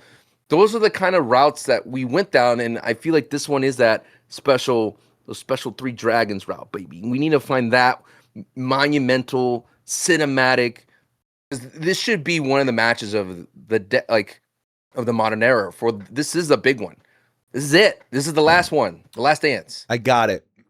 Go home duet concert between Joe Hendry and Seth Rollins singing about Roman Reigns with the Street Profits with their solo cups adding background vocals. And then Jimmy and Jay doing a rap-off? I like that. Talk about your boy, Xavier Woods. Yeah, I agree. I don't want any... what's the word that I'm looking for? Tropes. Yeah, tropes, right? Yeah. None of the classic, Monday Night Raw tropes. I don't want any contamination in my pure vanilla ice cream. People believe vanilla ice cream is not good ice cream, but when you get a nice, proper, pure vanilla ice cream that doesn't need the toppings, the crazy flavors, or anything like that, it can be a really delicious treat. This really should just be treated like a one-dimensional vanilla ice cream and let these guys tell the story, their vanilla story, which is so simple. It doesn't need all the bells and whistles. It doesn't need 50 interferences. It is vanilla ice cream. It's, I don't like you. You don't like me. I've been better than you your whole career. Can you beat me? It's so bland and simple, but awesome. It really should just be that. It doesn't need the sprinkles of, you don't make the tribal chief money. Oh, Netflix likes me. Like all the stuff that you said. It doesn't need all of that. This just needs to be one singular flavor of ice cream, and it will be delicious. And it would be a nice, succulent Chinese meal. Cold pressed vanilla, dude. It's the way to go. You ever had a cold pressed vanilla? I have. Yeah, it's good stuff, man. Yes. Good stuff. Yeah. Is this their final dance? Question one. And two, because I saw a lot of people in my comment section feeling retirement vibes from Seth Rollins. Are you getting those vibes? I agree. There was a moment when you started talking about it, I was like, is he retiring? Because he does have bigger aspirations beyond the WWE. He's a great sports personality, does really good job on the NFL during NFL season. I mean, he's getting older. Becky Lynch and them, they may be retiring at the same time, because didn't Becky sign one of her last contracts? Something like that, yeah. I do see him just disappearing and being a family man, and then just taking an easy schedule where he just has to work an NFL schedule, which is great as a sports personality. I think so. I think like for a title at SummerSlam, main eventing, this would be the last dance. But if that's the case, I do predict early that Roman wins, because I tweeted this out. If you didn't know, because you blocked me, still hurt. Now it's starting to hurt. You know, at first it was a game. At first that was a yuck, but you disappeared. I don't know why, and I had to look, and then it says Santi blocked you, and then I'm like, oh, okay, he's on vacation or something. It's weird. But what I wanted to say was, they've been rewriting this entire history of Roman Reigns' championship legacy. We had that 1,000-day hole, and people, addressed that he didn't have that many matches. They're all dirty finishes. The bloodline gets involved. A new bloodline black hoodie person shows up and ruins something that's really great. Recently, as a world heavyweight title holder, he's beaten CM Punk. He's beaten Jacob Fatu twice, and he's going to beat Rollins clean. That's what's going to happen. That is what I see, that Roman Reigns will beat Seth Rollins clean. People are going to assume Zilla's going to show up. People are going to assume Jacob's going to interfere, but that's not the case. It's just going to be a clean vanilla finish. I agree. And maybe the purpose is to rehabilitate the tribal chief personality, as, going from this guy that can't win on his own to a guy that can win on his own. And maybe he finally runs into the mountain that he cannot climb. And even with the help of the bloodline, maybe against Obafemi somewhere down the line, he still can't win. Because I really felt like they hit it home with the new guard, right? He mentioned, it basically alluded to Obafemi. I would say that's who's being alluded to, foreshadowing to Obafemi. And with Obafemi versus Roman Reigns not happening at SummerSlam, and the rumor being that Oba versus Roman is the planned WrestleMania match in the event that they cannot get The Rock, which I have to assume they're not going to get The Rock, maybe filling up Roman Reigns with clean wins, with things that he hasn't been able to do before, like winning the World Heavyweight Championship, pinning CM Punk at WrestleMania, doing all this stuff clean, exercising the poltergeist of Seth Rollins, is to then further the Obafemi new generation when he eventually loses to Obafemi, because it does feel inevitable that is going to happen. Oba said, "It is my destiny, and destiny has bigger plans for me, not just King of the Ring." So, Oba, win the Royal Rumble, challenge Roman, win Money in the Bank instead. Win Money in the Bank instead. No. But if Oba does win Money in the Bank, he will just call a shot and be like, "This day I want to fight." He won't cash. He's not a guy who cashes in behind your back, dude. Nah, Oba will cash in on a fourth match against Brock Lesnar because he hates him so much. That's what's going to happen. Forgo the championship opportunity, and then he'll win Royal Rumble. Brock's going to sit there at home in his recliner chair, and then the door's going to kick open. Bum, bum. I'm cashing. He's like, "What are you doing? I'm not even wrestling anymore." And then there's a face down between Brock Lesnar's daughter and Oba, and that's the future. Oh, shot putters. They're both shot putters. Yeah, dude. Dude, Brock Lesnar's daughter is going to run the WWE when she shows up eventually, if that's what she wants. There's no doubt in my mind that's what's going to happen. Like, you could just see the TKO WWE executives like, yeah, that's a future Hall of Famer right there. Okay, let's talk about the future, the new guard. Throw some names out there. Oba. Is Braun Breaker in this conversation? With how he just... Where is Braun Breaker? I thought he'd be here on Monday night. So did I, but he's right back in the tag team ecosystem with bum-ass Austin Theory, dude. Didn't that hurt you when they were like, where's your dog? Oh, you'll be there. Yeah. I don't think he shows up. I think that's the story that for Austin Theory, he's not going to be there. He's going to expect him there. He's going to come out to his whatever Austin Theory music that he had now. His name popping bottles. I'll be popping bottles. I think he's going to come out, and then Braun Breaker's not going to show up. And then it's as he should, and he should stay away, dude. Just don't come. Dude, Paul Heyman was like, "Who are you?" Yeah, dude, that was nasty. I do feel bad for Austin Theory, but I've not liked anything from Austin Theory since returning. So whatever, man. Let's just end this. End the vision. Okay, but I don't know what Braun Breaker is. He part of the? Yes, he is. You would think so, right? But like, he can't seem to beat any of the people from the previous guard.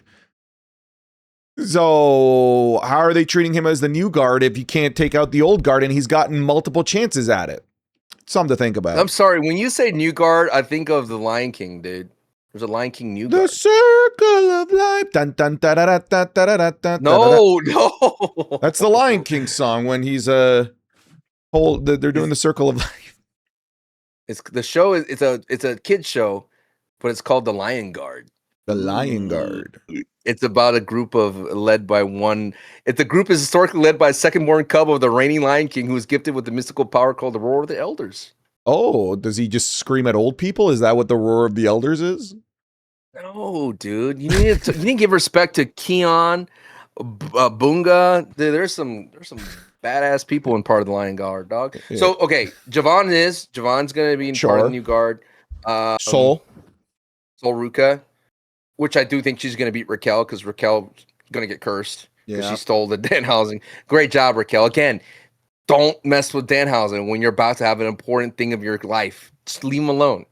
Leave him alone. My favorite moment is when they stole his jersey and then Dom goes, he's going to have to come to us.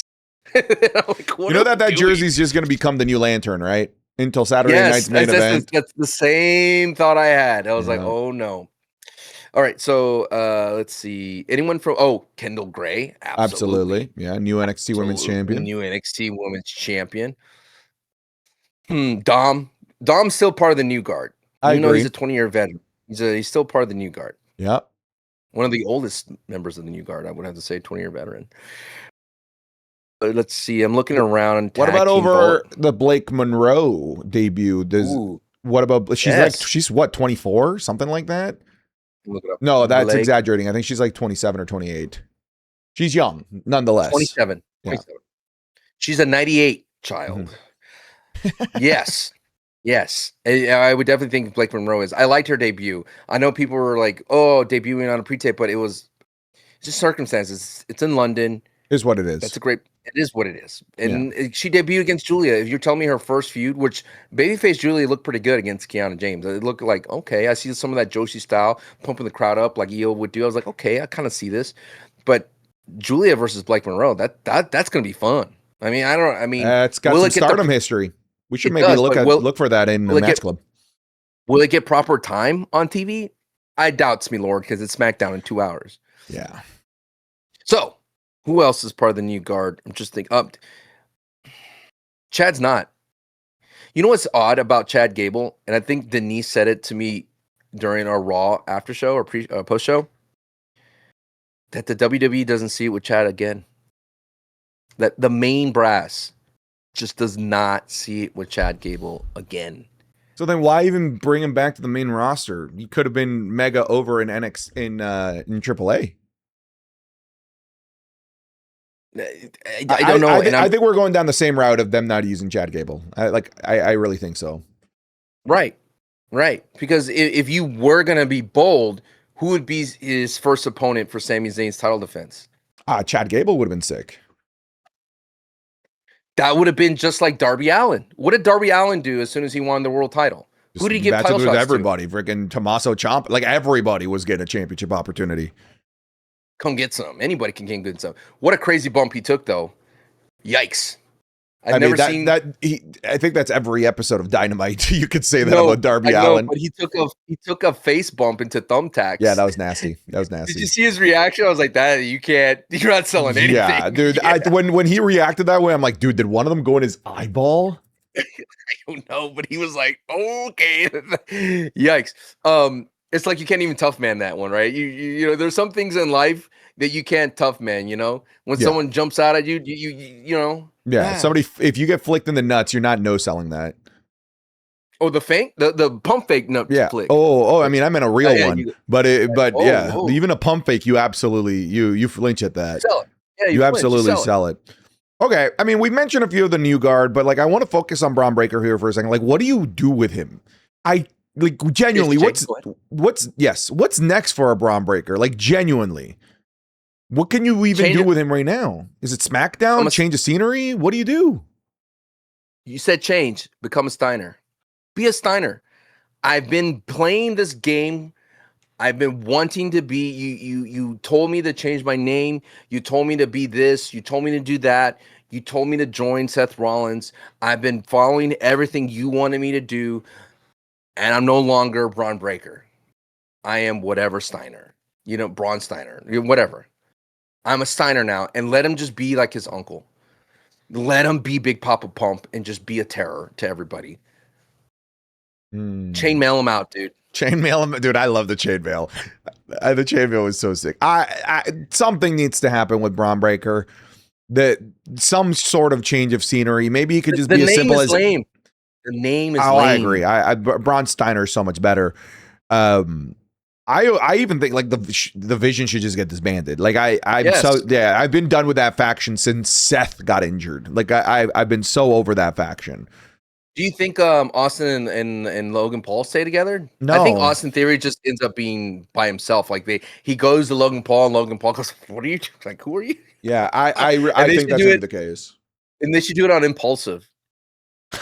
Austin Theory, you know, he shows up like, "What's up?" Like, what are you doing here? You're here to work the lights? Get out of here. I don't know who you are. And Austin Theory's like, "Oh, damn, that'd be a way to do it. That'd be the way to do it." I mean, that buries Theory hard. There's nowhere to go from there. I mean, they so many people were saying like he had an opportunity to do something when he could have been a babyface with Grayson Waller. Where's Grayson Waller? I don't know, dude. I think they missed that boat. I don't think you can. I don't think you can do it again. You know, if you all of a sudden try to do the Otis push now, wouldn't it feel weird, random, unnecessary, out of place? Sure. I think that'd be the same thing here with babyface Austin Theory. They missed the boat. They completely missed their opportunity to do anything with that. I think Austin Theory's cooked. I really is Austin think Theory so. Is bad luck for Austin Theory? Nice guy. Sure. Nice guy. Very nice guy. I'm purely talking about the TV and like what they give him and what he does. Like it's not resonated with anybody in that crowd. To be fair, I was on board with his new like pressure change when he beat up two people with the chair, and I was like, okay, cool. And then he had that little segment with Maxine. I was like, okay, is he gonna get Maxine? But then what do they do this past Monday night? He gets beaten by Joe Hendry, and then he goes and says to Maxine, "We're done." What's basically? It's stupid. Before it even started on TV, it's done. Like, are they just scrapping it all? I think they're scrapping it. Yeah, scrapping it all. Bow, wow, wow. Wow, wow, wow, wow, wow, wow. Damn, dog. Damn. And he even brought up Joe Hendry. Brought up John Cena again when we were past that in my mind. I was like, all right. Poor Austin Theory.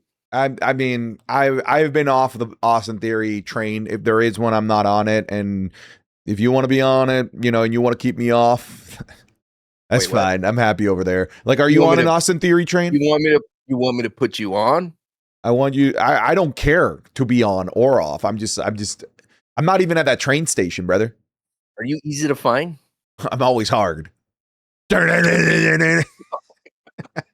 You didn't say to beat. No. Let's move on from Austin Theory, just like WWE is, and talk about Gunther versus Nick Aldis. Okay. How many times have we had Nick Aldis tease a match? We've had Nick Aldis. We've had Nick Aldis and Drew McIntyre. Remember that? We had multiple times. Yeah, multiple times. Nick Aldis and Kevin Owens. That happened multiple times. And now we have Nick Aldis and Gunther. I can see why somebody would say, well, like, if it didn't happen those other 2 times, why would it happen here? I would like to point out that in those other 2 times, those 2 individuals were feuding for something else with somebody else. And then Nick Aldis was an auxiliary character.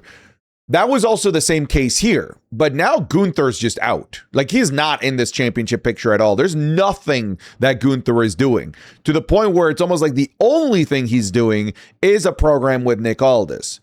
I think this is the closest that we're getting Nick Aldis out of retirement, especially this angle that now he's been put on administrative leave.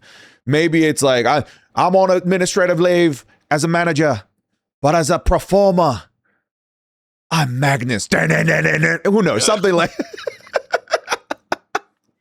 I think SummerSlam I think SummerSlam gives us Gunther versus Nick Aldis. Like, actually, I think it actually happens. Oh my god, dude! And he's a stud. He's a monster too. Like, is he a NWA champion? Former NWA champion, Impact champion, Impact champion as I think both Nick Aldis and Magnus. Yeah. I didn't watch his Nick Aldis run in TNA. I watched him as Magnus in his earlier days in TNA. But yeah, and NWA, he was part of the first what would eventually become AEW show, the Ring of Honor All In show, against Cody Rhodes, of all people, where Cody Rhodes came out as Venom Snake. And that guy can ball. We haven't seen him have matches for a really long time, but Nick Aldis can go. Guess what? If you had to guess what Nick Aldis' age is, what would you think? I'm pretty sure I know this. Isn't he like 39 or 40? He's 39. Yeah, dude, he's prime. He presents as like a 45 to 50-year-old on camera, though, because he's the authority figure and he's always dressed to the nines. But the idea of him having a match at SummerSlam would make Gunther feel validated. It would still add to that star power of Gunther, and then him sleeping Nick Aldis would be crazy. But imagine if he did do that. I'm still a big fan of wrestlers being GMs. And if Gunther is not going to have anything go his way, then let him be a GM and control his way and be a player coach type of situation. You know, let him use his legality around and like, because I beat you, I am now the GM of SmackDown. According to my lawyers, you didn't read the contract. I just want something different for Gunther. And I think if Gunther could sleep a administrative person when it comes to the executive person at the WWE, I think that'd be fun for him. That'd make him seem dangerous, and that'll make him seem like a whole new character, refresh, or a reboot for Gunther, because at least he has a fishing line or an opportunity of hope to make himself different, versus I don't see that for Braun Breaker right now, and I don't see that for Austin Theory. I don't even see that for Joe Hendry, dude. Joe Hendry seems like one of those characters that showed up to WWE too late. It feels like another broken Matt Hardy situation where he was so over, and in TNA, bring him back over to WWE is like, we've seen this before, and you're not even doing the cool parts of Joe Hendry. So when I feel Gunther, the cool parts of Gunther is people who are afraid of him because of his professionalism and his ability to do whatever he wants to you in the ring. And if he could get that message across against Nick Aldis, that will kind of bring him back to light as a Gunther fan. I don't like the idea of Gunther being a general manager, though. No, I know. I know. That's why that was a Sancho greedy. I'm like I'm trying to sneak it in. It's like me putting one of those bill, and you're not from the United States, but always in the United States, they always bloat a bill and they try to sneak in something, a little bit of like a little shady in the bill. Hey, wait, what's this here? You said Gunther becomes SmackDown. No. We don't want that. Get that Sancho out of there. You know what I mean? But yeah, I just want Gunther to do something different, Papa. Different. But wasn't him going after the WWE Undisputed Championship something different? You know, he was spending all that time, the better part of like a year, retiring people. And then it's finally like a change of pace. He's finally going after the materialistic, the world championship. And he falls flat entirely during this run, to the point where I think it damaged a lot of the goodwill and aura that he farmed over that year of retiring people, to the point where you and I even had the discussion of like, is that John Cena retirement? Is it gone? Like I said, it was, yes. So I would say he's already done the something different and it sucked. And now you want something different again. And I don't know that revitalizes Gunther necessarily. No, it's different because it's not him going back for the well again. Him going back for the title. This is him going after the administration, the executive, becoming a terror backstage because he can't get his way in the ring. Let him get his way, like politically in terms of the WWE side of things. I think this match versus Magnus would be awesome. Yeah, I agree. I'm looking forward to the match. But aside from the talent of Nick Aldis, I don't actually find this too dissimilar from the feud with the commentators that led to the match with Pat McAfee. Yeah, but I think, we didn't talk about that. We talked about everything else, Jay, Cody, but that match with Pat McAfee. That hurt Gunther a lot. Because guess what happened when Pat McAfee got slept? He stood right back up. Yeah, he was fine. He's fine, dude. He got out of the sleeper hold. He got out of it a couple times. It took him, 18 minutes to put down Pat McAfee or something like that? It was a double-digit match. It was a double-digit match, yes. And then he shook Pat McAfee's hand afterwards? Yeah, what are we doing here, Gunther? So I'm concerned that it could be something like that, but obviously I'm far more excited about the prospect of the in-ring talent of Nick Aldis than I was of Pat McAfee. You wouldn't like Gunther to come out and then they're having a little squabble and then he just makes a handicap match and puts the baby faces in a handicap match and laughs and then walks away. What does he just become, a game master? Is that yeah, dude. Just becomes the evil GM. I think I'm kind of not necessarily. I think Adam Pearce and Nick Aldis do a fine job, but they've become parents out there. I want a GM that does stuff that does stuff on an equal level of these pro wrestlers, not become yelling at them and parents and breaking up brawls and you know what I mean. I'm sorry to tell you, the only GMs that have ever done that are the heel GMs. Face GMs never push the envelope. They never really add much to the narrative and the storylines. Babyface GMs are always babysitter parents type of deal. Give me some action. You want a heel GM, which is why I can see you want that heel Gunther. Heel Gunther GM. Yeah. But would it be better than the GM that would turn out to be Hornswoggle? Yeah. I mean, I was going to say, what about Rey Mysterio over on AAA? What are we going to book today? We have him in our comments, brother. We have a commentator, Rey Mysterio. I didn't like the 3 hours. It feels longer than 2 hours.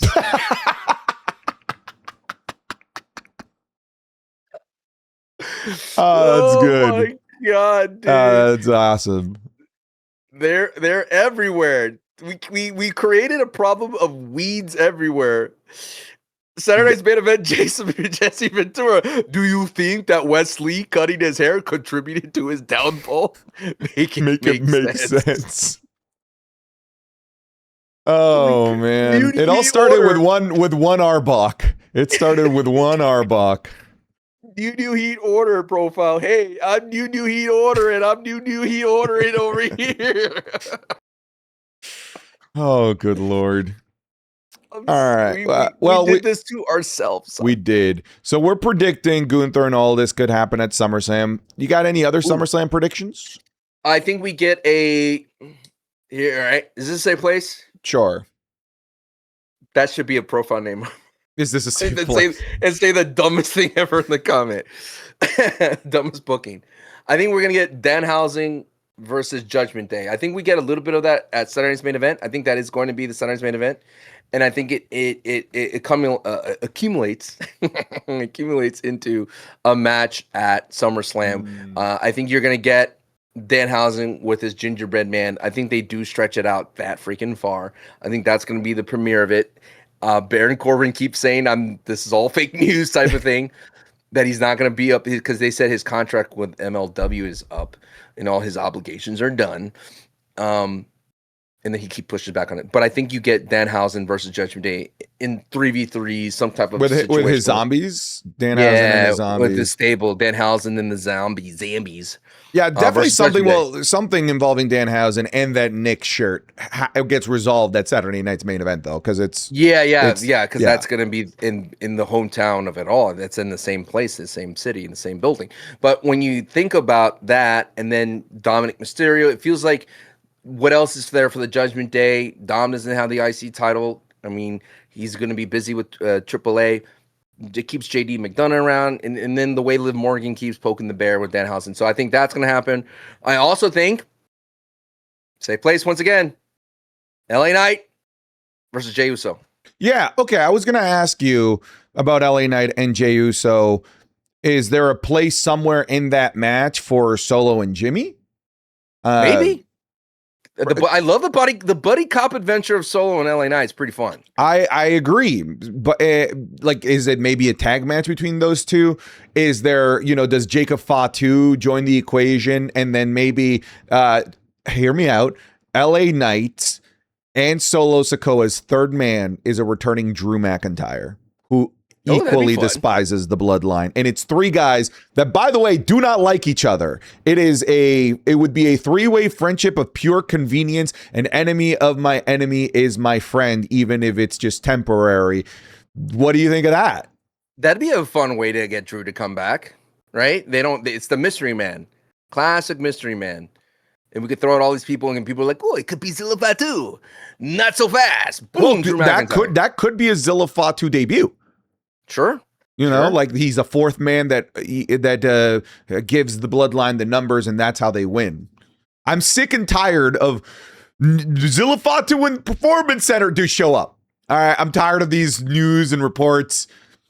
Just sign. All right, alrighty. What are you doing at the Performance Center? Are you using their toilet? Is that what you're doing? Are you going over there to eat their catering? Great facilities. Maybe they have one of those like really great machines. What's your favorite machine at the gym? Your favorite? Oh, I like if a gym has a bad cable fly machine, it's a problem with me. I need a good smooth cable fly. You don't like a weak dingly little cable? No, or like one has more pressure than the other. That's the worst. When you pull on it, it goes like it finally connects. You know what I mean? There's that little don't like and any of that. The wheel's all janky a little bit. Yes. And then all the accessories, all the accessories are everywhere. Unacceptable. I hate that. Yeah. I hate that. I spend a couple minutes looking for the little leg. The specific handle. Oh, the cuffs, the leg cuffs. Yeah, man. What else? We have SummerSlam. We have Booker T as well. Oh, what does Booker T say? Does it end with "Oh yeah, man"? Yeah. Solo Sikoa, man, he's a thorough man. Let me tell you, man, he's got that General Sequoia, man.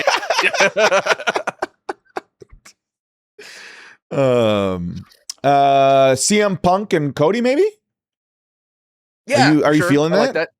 Are you feeling him, sir? Of course. So no Randy.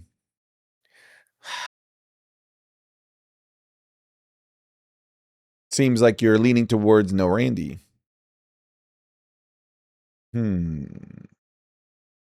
Would you even be excited for Randy? Do you know why, sir? Why? Because when he Punk kicked Cody, it was like, oh, that's it. Right? But he held the title. He didn't want the what about 15? You felt it too when he kicked him, and you're like, ah. I mean, that whole feud was a mess, though. Everything about that was a mess. It was. But that's the thing, like when Randy returned, Cody doesn't have the belt anymore. So why would he go after Cody if he's wanting to be the 15-timer? Here's another one. Trick Williams, Carmelo Hayes. Do we get that at SummerSlam? I don't think we get Ricky anymore. That's a bummer. Nope. I think Ricky is going to be in the deep end. Swim, figure it out for a while. And it's going. I think they're moving towards Trick and Mello without Ricky. That Night of Champions match, because I know we're reviewing it as we go along. That was a bummer, dude. To go on right after Braun versus Seth, and to expect to move that crowd that gassed itself out, to have, and I said this in my review, to have Ricky Saints have better matches with Mello to that build up to be the climax against Trick, and not have that Trick versus Ricky match not be it at all. Even though they had the Eddie Guerrero moment with Little Yachty, and for it to still not, that crowd did not care about that match. And I can't blame them, because the WWE does its best to build everything else, but the mid card seems to struggle. Even on the ladies' side, that match was just like, what are we doing? So when you come to Ricky Saints, man, as someone that knows his journey, if you listen to that Chris Van Vliet interview, you know that man has been in purgatory and was in jail for a long time. Not literally, but metaphorically, in this contract jail with AEW, not being used, being put on the bench, feeling that he's losing the prime of his life. You're right. He's going to have to swim now. So I have no idea where he goes. But when it comes to Trick, I'm hoping that Mello brings the best out of Trick in ring. I've yet to see Trick progress as an in-ring worker than his personality. His promos is carrying him so hard right now, because that match was not, from Trick's side too, was not that good. I think it was good from Ricky's side. Like, I thought Ricky worked his heel character really, really well in the match. But that's about the most praise I could really give it. I don't think that like the guys had like amazing chemistry with each other or anything like that. But, you know, regardless of, you know, Trick's maybe lack of progression from an in-ring perspective, it doesn't change the fact that Trick versus Mello is a match that people want to see. And True. And working with Mello, I mean, Mello can work with a brick wall and put on a 5-star banger. So, you know, maybe if you continue to pair Trick Williams with other fantastic workers, it'll mask maybe the lack of progression from an in-ring perspective and continue to highlight the charisma and personality that clearly, let's face it, when you look at guys like Chad Gable and Ray Phoenix and Fraxium, personality is like 90% of the game. Getting over with the crowd from a person, it might even be 99% of the game here, brother. Like, genuinely, it might be like that much more important than the in-ring aspect. And to go back to Chad, did you feel that when he was trying to get that song over? Because you have VPN. Yes. And I know during commercials you get to see it. And you didn't, if you didn't see it at home, after he makes his entrance, it's like 2-3 minutes of him going to turnbuckle, trying to do the this. clap. And it's just not. And you see like only 20, 50 people getting up and doing it. Yeah, it's bad. It's bad. It's not like, it's definitely not going to get over like the Yeet. The Street Profits try to get this over pretty hard too. Like, everyone's trying to get something over, like a Fortnite. Like, again, I go back to the Fortniteification. There's an episode of How I Met Your Mother, Sancho, stick with me here, where one of the characters, Marshall Erickson, is afraid that he's going to get fired. And the advice that he's given by his friend Barney Stinson isn't be a better Played by employee. Neil Patrick Harris. Yes. Isn't be a better employee, work harder. His advice was, you need to become a guy. He's like, what do you mean I need to become a guy? You need to become a guy that has a thing at the company that everyone knows. See how like we have brings breakfast into the office guy. We have guy with cool toys in his office guy. They all have gimmicks that make them memorable within the office and makes them indispensable. You cannot get rid of cool guy with sunglasses at the office because he's got a thing. It feels like now everybody, with how easy people are getting released nowadays with budget cuts and 50% cuts and all this stuff, they're all being asked to become a guy of something. You're clapping guy, you're yeeting guy, you're yeah guy, you're something. You have to become something that resonates in some way, shape, or form that is completely outside of your in-ring so that we can merchandise the ever-living hell out of it. And that's what Chad Gable feels like he's trying to be. He's trying to become clap guy. That sounds, you don't want to be clap guy. We're not going to explain the joke, by the way. We're moving on. Chlamydia. I knew it. I knew your little brain couldn't wait to do it. I knew it. I was like, he's going to say it anyway. Here it comes. I just let you go. Yeah, You couldn't help it. You could not help it. But just to go to what you're saying here, yeah, man, I don't know. I don't know what Chad anymore, but I think it's not a Chad Gable thing. It's a WWE thing. It's not a Taker problem because Taker could fix it. Him and Ray and Undertaker. What an underrated duo. He calls him Take. Ray calls Undertaker Take. You know Take. And dude, they all have different names for him because Mark Henry calls him Dead. Yeah, he calls him Dead. Yeah. Anyways, I want to talk quickly. Call you Zap. People do call me Zap. Oh, really? Yeah. Oh no. Yeah. If I ever called you Zap, if you ever like answered to Zap in person, I'd be like, you're so dumb. I mean, so in it's like hockey culture here, where they take your last name and like just do some sort of form of it. It's not your last name though. Zapata?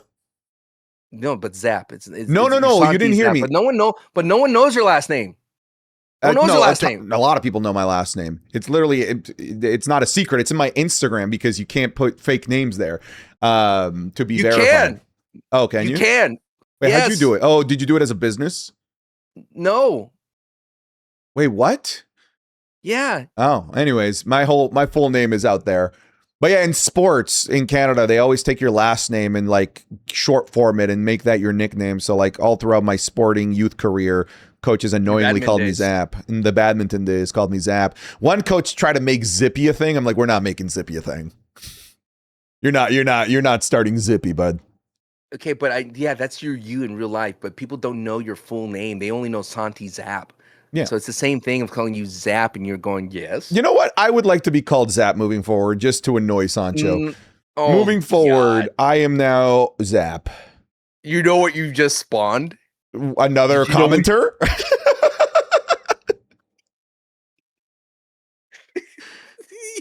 Danhausen and the Judgment Day. Sancho, were you as annoyed as I was at Danhausen cursing Liv Morgan as they're out for Liv Morgan to lose? Because it pissed me off. I felt like it ruined the match. Like, well, obviously the Danhausen curse is so over. Obviously Liv has to lose. She has to lose. Like a car needs to hit her. That's how much it's going to happen. Exactly. But then on top of that, I'm like, man, like, you can't think of a way to have Liv Morgan lose.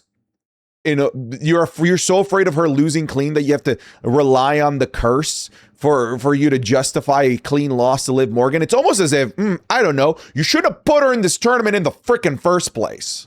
Didn't I tell you, Santi, when Danhausen first appeared on the scene, what would be the ultimate get out of jail card for bad creative? You did say that. You said the curse. You did.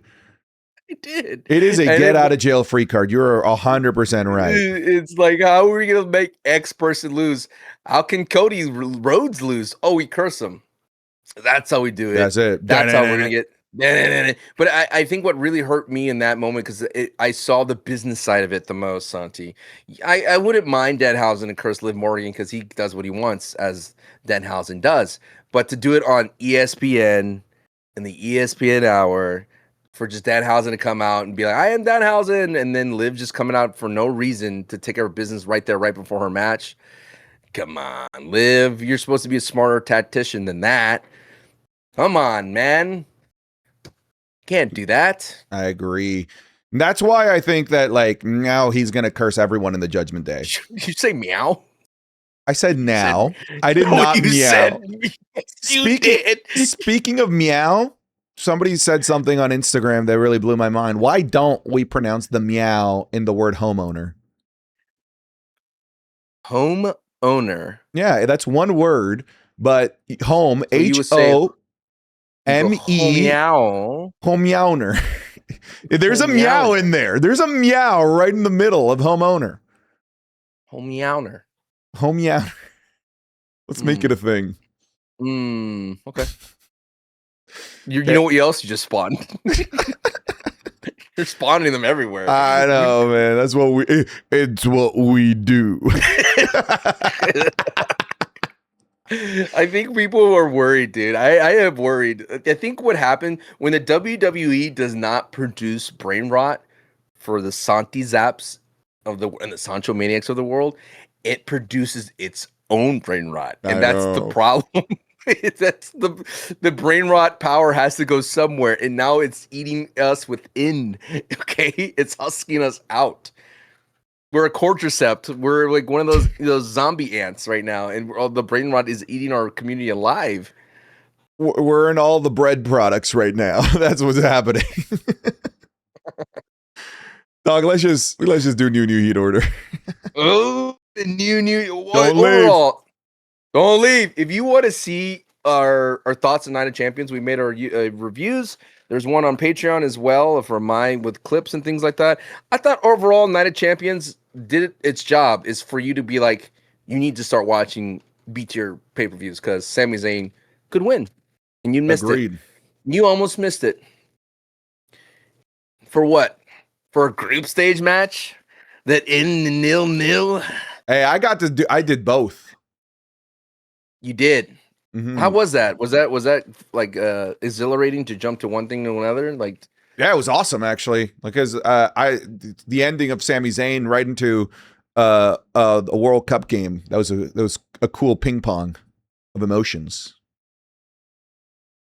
did you get there in time? Yeah, I can't plenty of believe time. I can't believe you recorded a review mid pay-per-view. That's crazy. PLE. The only way I could do it in time.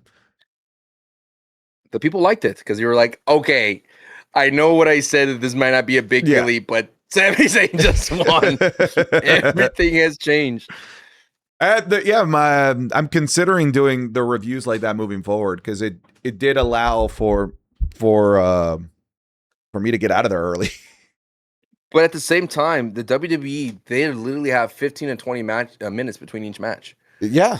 So you literally can do it if you just talk, because all I need is like to talk for like 4 to 5 minutes about a match, and I finish, and I'm still gonna get ads. Mm-hmm. So I might be doing it like that moving forward.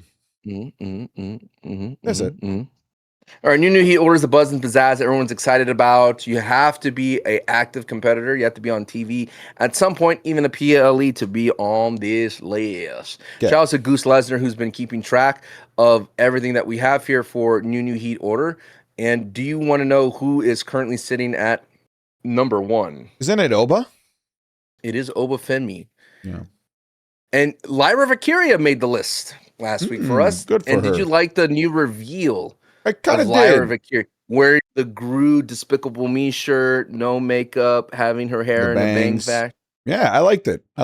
I said as much that I think this is going to require a new look, and they're going that way. So I'm in. I'm interested. You've got me in for another week at least, Lyra Valkyria. You mean the Nikki Cross look? Who's that? You mean Sister Abigail? Oh no, who was she? Was she Abby the Witch? She was I the don't even know who witch. she was. Abby the Witch. God, the Wyatt Six, just what a mess that was. Anyways, number 1, Sami Zayn. I'll make it easy for you. Sami Zayn, Oba Femi, Brock Lesnar. Whoa. Over Rollins and Roman? Yes. Because I was then going to go Rollins Roman. You were picking... Oba won the King of the Ring. And then for Okay, that was his... You don't know that. You don't know that it's not going to be for a championship. That's what Michael Cole said. He said foregone. Michael Cole also called this PLE Saturday Night's Champions. Okay, Michael Cole is not all there anymore. Who would you give that spot to? Corey Graves? I think Corey Graves should be number 1. 100% Corey Graves. Talk about new guard. That's it right there. The newest guard that should be the easiest slam dunk is Corey Graves taking over the Michael Cole spot. With who? Wade? Could be Wade. Maybe Vic Joseph? No, Vic Joseph is number 1 guy. He's play-by-play. I don't know. Oh, no. We're not bringing in Ray to go, wow. You have the Spanish commentators losing their mind over Perros de Mal, losing it, and then go to Ray. Wow. This is happening. Number 2, I'll give you Oba. But I have to... Fine, go Lesnar, Roman, Oba. I'll give you that. No, sorry. Roman, sorry. Seth, Roman, Lesnar. Would you do that? Yes, I will do that. Okay. Seth Rollins, That is Roman, acceptable. Lesnar. Any love for Io Sky, Queen of the Ring, winning it? I mean, I gotta Overcoming Liv have Io Morgan? on there, but I don't know that I'm as high as 6. How about Niner? Let's fill out the rest of the list because maybe we can't come up with other people Okay, I will ahead of put. Io. I will write Io here. Okay. Isn't it crazy that Io has nobody to help her? Yeah. I mean, I think they're setting that up that somebody like a Stephanie's going to come back or whatever. I have a feeling that that's part of the like, oh, look at the numbers game. Oh, now she gets her own street profits. See, that's what I don't want with Seth Rollins to be like, oh, he is outnumbered against. Dude, I'm telling you, a Joe Hendry duet concert with the street profits. Oh, Joe Hendry. Okay, sorry. Number 6. Any love for Cody Rhodes? Gunther? Nah. Gunther more than Cody because he's got that Nick Aldis. I'd put Nick Aldis, honestly. Okay, Nick Aldis at 10? Because it might not go anywhere. Yeah, so it might not go anywhere. Okay, fine. Nick Aldis at 10. Yeah. Nick Aldis at 10. Gunther at 9 or at 8? Yeah, put Gunther at 9. Okay. You know what? Where the hell's Penta, dude? Right alongside Sol Ruka. Where the hell has she been? Where do you put Braun Breaker? Is Braun Breaker making the list? We talked about him. Talked a lot about Braun Breaker. What about Blake Monroe? You liked her debut? I liked her debut, but I would say the Thunder was sullied because it was on pre-tape, and people already spoiled it for me. It would have been a great wow moment if it happened at Friday Night Live. Then that would have been like, finally, Veer Mahal is here, type of thing. But no, Lyra, is she doing anything for you here? I don't know why you say it like that, but she doing anything for you? Is she making you go wow? So we're gonna spawn another thing. I don't like it. Shocked Ray. I'm telling you, it's gonna be the commenter named Shocked Ray Mysterio. Their comments is gonna be wow. Hey, we'll take your $5 for your brain rot. We'll take your $5, man. We shall. I'm just looking for anyone. Oh, they have another one that's just me, Sancho West, saying good old. Santi's doctor. Santi, it's your doctor. This is the only form of contacting you I have. Why do you keep pushing off your one-on-one foot checkup? I've been looking forward to it. I hate our comment section, bro. It is you with an AI holding a I've seen it. I've been ignoring him. The doctor does chat. All right, everyone listening, audio, visual. It's an AI footage. How dare you kill a village water supply of a good-looking doctor with a shirtless, and he has the overcoat still on and like 6-pack abs, and then you're hugging him so gently. So dumb. But you're so like small because you're the crook of his neck. And he has his head on you like this. Killing the water supply for that. Killing the water supply. And then we have Fresh, the only Gibby says Gibby Fresh. All right, let's finish this. Number 8. Io here? Io at 8? That could work. Io at 7. Because she won Queen of the Ring, dog. Well, what numbers are we missing? 6, 7, 8. Put her at 6. Okay. So we want 7 and 8. Any love for Austin Theory, Maxine? None. Any love for Joe Hendry, Street Profits? None. Any love for Heyman? What about Solo? That great segment with LA Knight. I might put LA Knight on here too. Yeah. How about 7? Solo at 7. LA Knight at 8. Done. I like it when Wango. The Solo came out from the bottom of the ring on that one. He came up the bottom of the ring and he just hit Jimmy with a Samoan spike. That time, Santi, he had no tickets. You sure? Maybe he had one of those on location passes. Ringside access. That'd be an awesome experience to be under a ring during someone's like that'd be cool out moment. Yeah, that'd be cool. But because you have a little monitor. It'd probably be, I don't know, like $100 grand. Remember the guy at WrestleMania that paid just to sit at commentary? Oh yeah, I just did this. He just did that. I mean, it's not like he was mic'd up or anything, but yeah, it's just to sit at No, he had the commentate. headphones on. He had He had the headphones headphones, on. but it didn't have a mic like the rest of the guys. Yeah. Yeah, so I think he could hear the commentary and the guys beside him, but I don't he wasn't mic'd up to talk. Did you feel that a big moment was happening because Michael Cole had to be on the call? Because when they went down to one microphone, Corey Graves gave up his microphone to Michael Cole. Oh, I didn't even pick up on that. No, I mean, after the fact, yeah, but I didn't pick up on that initially. Because that's a hard position to be. I know it's scripted, so they had it all laid out. But as a caster, you know who's going to be that guy who has the call, the ending call. You always go into that before anything. You're like, all right, who's going to be the last one? Is it going to be me or you? And you say it's you. So I think Corey coming up with that moment on the spot is really difficult to do. And so that's why he gave it up to Michael Cole. Because Michael Cole knew what to say. Like he had it all in his mind, what to say when Sammy wins, like 10 years and whatever. You know, he had the final button on that. So Corey Graves, MVP there. I agree. All right. Well, folks, thank you guys very much for watching and listening to this episode. I don't know why I just just slurred my words there. Thank you very much for watching and listening to this episode of the Wrestling is Cool podcast. An extra special thank you goes out to our $15 patrons.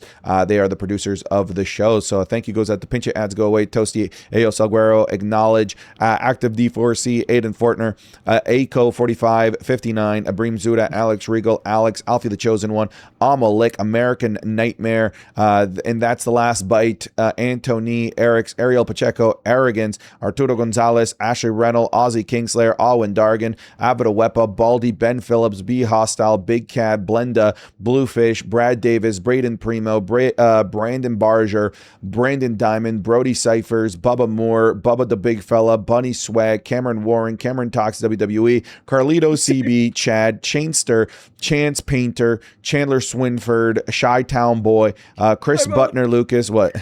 There is a commenter that says UFO and it just says flies past. Dude, what is going on? Christian Anderson, Christopher Ramsey, Chucky Gonzalez,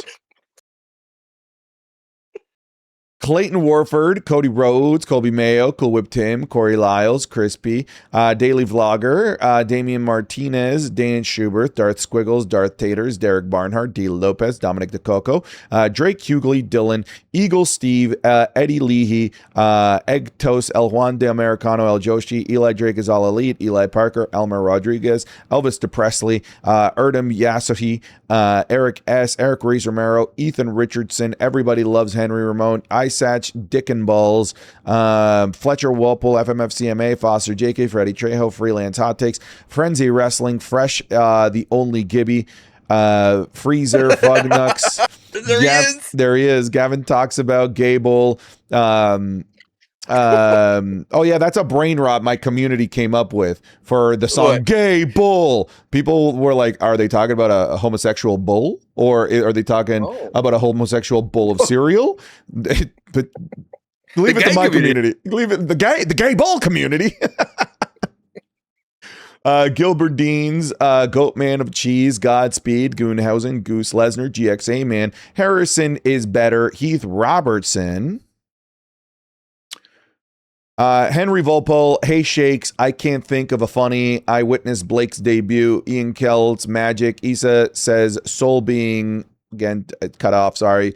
It's Mista, it's Astro Kid, Jack Gibley, Jack Harris, Jackson Key, Jacob Saffel, James Armin, Jassiu, Jason Flint, Javier Rodriguez, Javion McDuffie, Jeremiah Alston, Jeremiah Finley, Jeremiah Kelly, Jay Uso, King of the Ring, Jahihi, Ahihi, Joe Benitez, Joe Exotic, Joey Romick, Jonathan Cox, Johnny Owens, Jordan, Jose Olivares, Josue Navarro, Juan Vega, Julian Asarfi, Julian Wainwright, Justin Perkins, Caleb Martin, Kevin Bega, Kevin Clark, Kilo, Kobe Kohler, Cody Barker, Christopher Gutierrez, Kyle Hart, Lance Brown, Lawrence Richard, Liam, Life of Brian, Lil Shifu,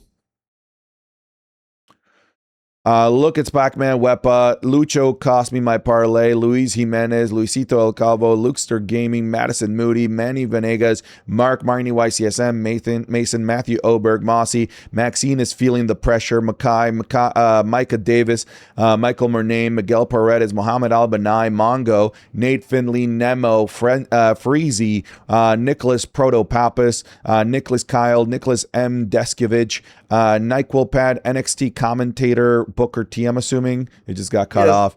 Odin Sword, Old Man Rican, Oliver Hammonds, Oscar M's, Obi-Wan Kenobi, Pat Arpat, McMark Frody, Prince Vegeta, Raiders for Life, Randomly Chosen, Rainier Neko, Reaper God, Ricky Dutcher, Rose City Savage, Robbie, Roy Alexander, Ryan Halberg, Ryan Muniz, Ryan Spradley, Sadie Brink, Sami Zayn versus Triple H, Sancho doesn't like ... so I don't know. Sancho is just Vince Russo in disguise. Sancho is Oba's glory hole. Sancho licks Obafemi's hairy cooch. Sancho's baddie with a fatty. San choke on these nuts. Hot, got him. Sancho said Oba's favorite Game of Thrones character is Joffrey. Sancho's freaky ass leaves getting blown. Remember that? Shout out to your leaves getting blown last week. Oh, you did. You did. Santi West said at this hour. Sancho West in Sancho Zap in an alternate universe. Saz God, Savage Field, Sky Rico Gaming, Shane, Sean, Sheldon Hickman, Shitstain Nakamura, Sargoons a lot, Sky, Skylar Bashir, Slayer, Smeg, SNES, Stay True, Sugar Shane, Super Malachi Galaxy. That's your warning shot. Pow! That's why we do what we do. The immortal Snail Hulk Hogan. I forgot about that. I forgot about Snail Hogan. The Nizzle Shizzler, the Patriots own the Chargers, Vanilla Joe Rilla, the LA Knight Mega Glazer, Jacob Kufis, Tim Payne is the GOAT, Tom Dodd, Trevor Harder, Tristan Repko, Turner Dahl, Tycho, Tyler Bouchard, Tyler Brandt, Tyler Logan, Tyler McGarry, UFO, Unknown Zero, Utah Beach, Venom D, Tyler, Verzo, Voidsy, Wade Ravage, Juan Pablo III, Wayne Heiser, White Mexican, Why Does Sancho Play? I'm assuming that's the elevator music guy, William Newton, Zach Mira, Yo Girl Side, York V2, Zach Griffin, Holdwick, and Zay2K. Thank you guys very much for watching and listening to this episode of the Wrestling is Cool podcast. I'll see you folks on the next one. Take care and goodbye.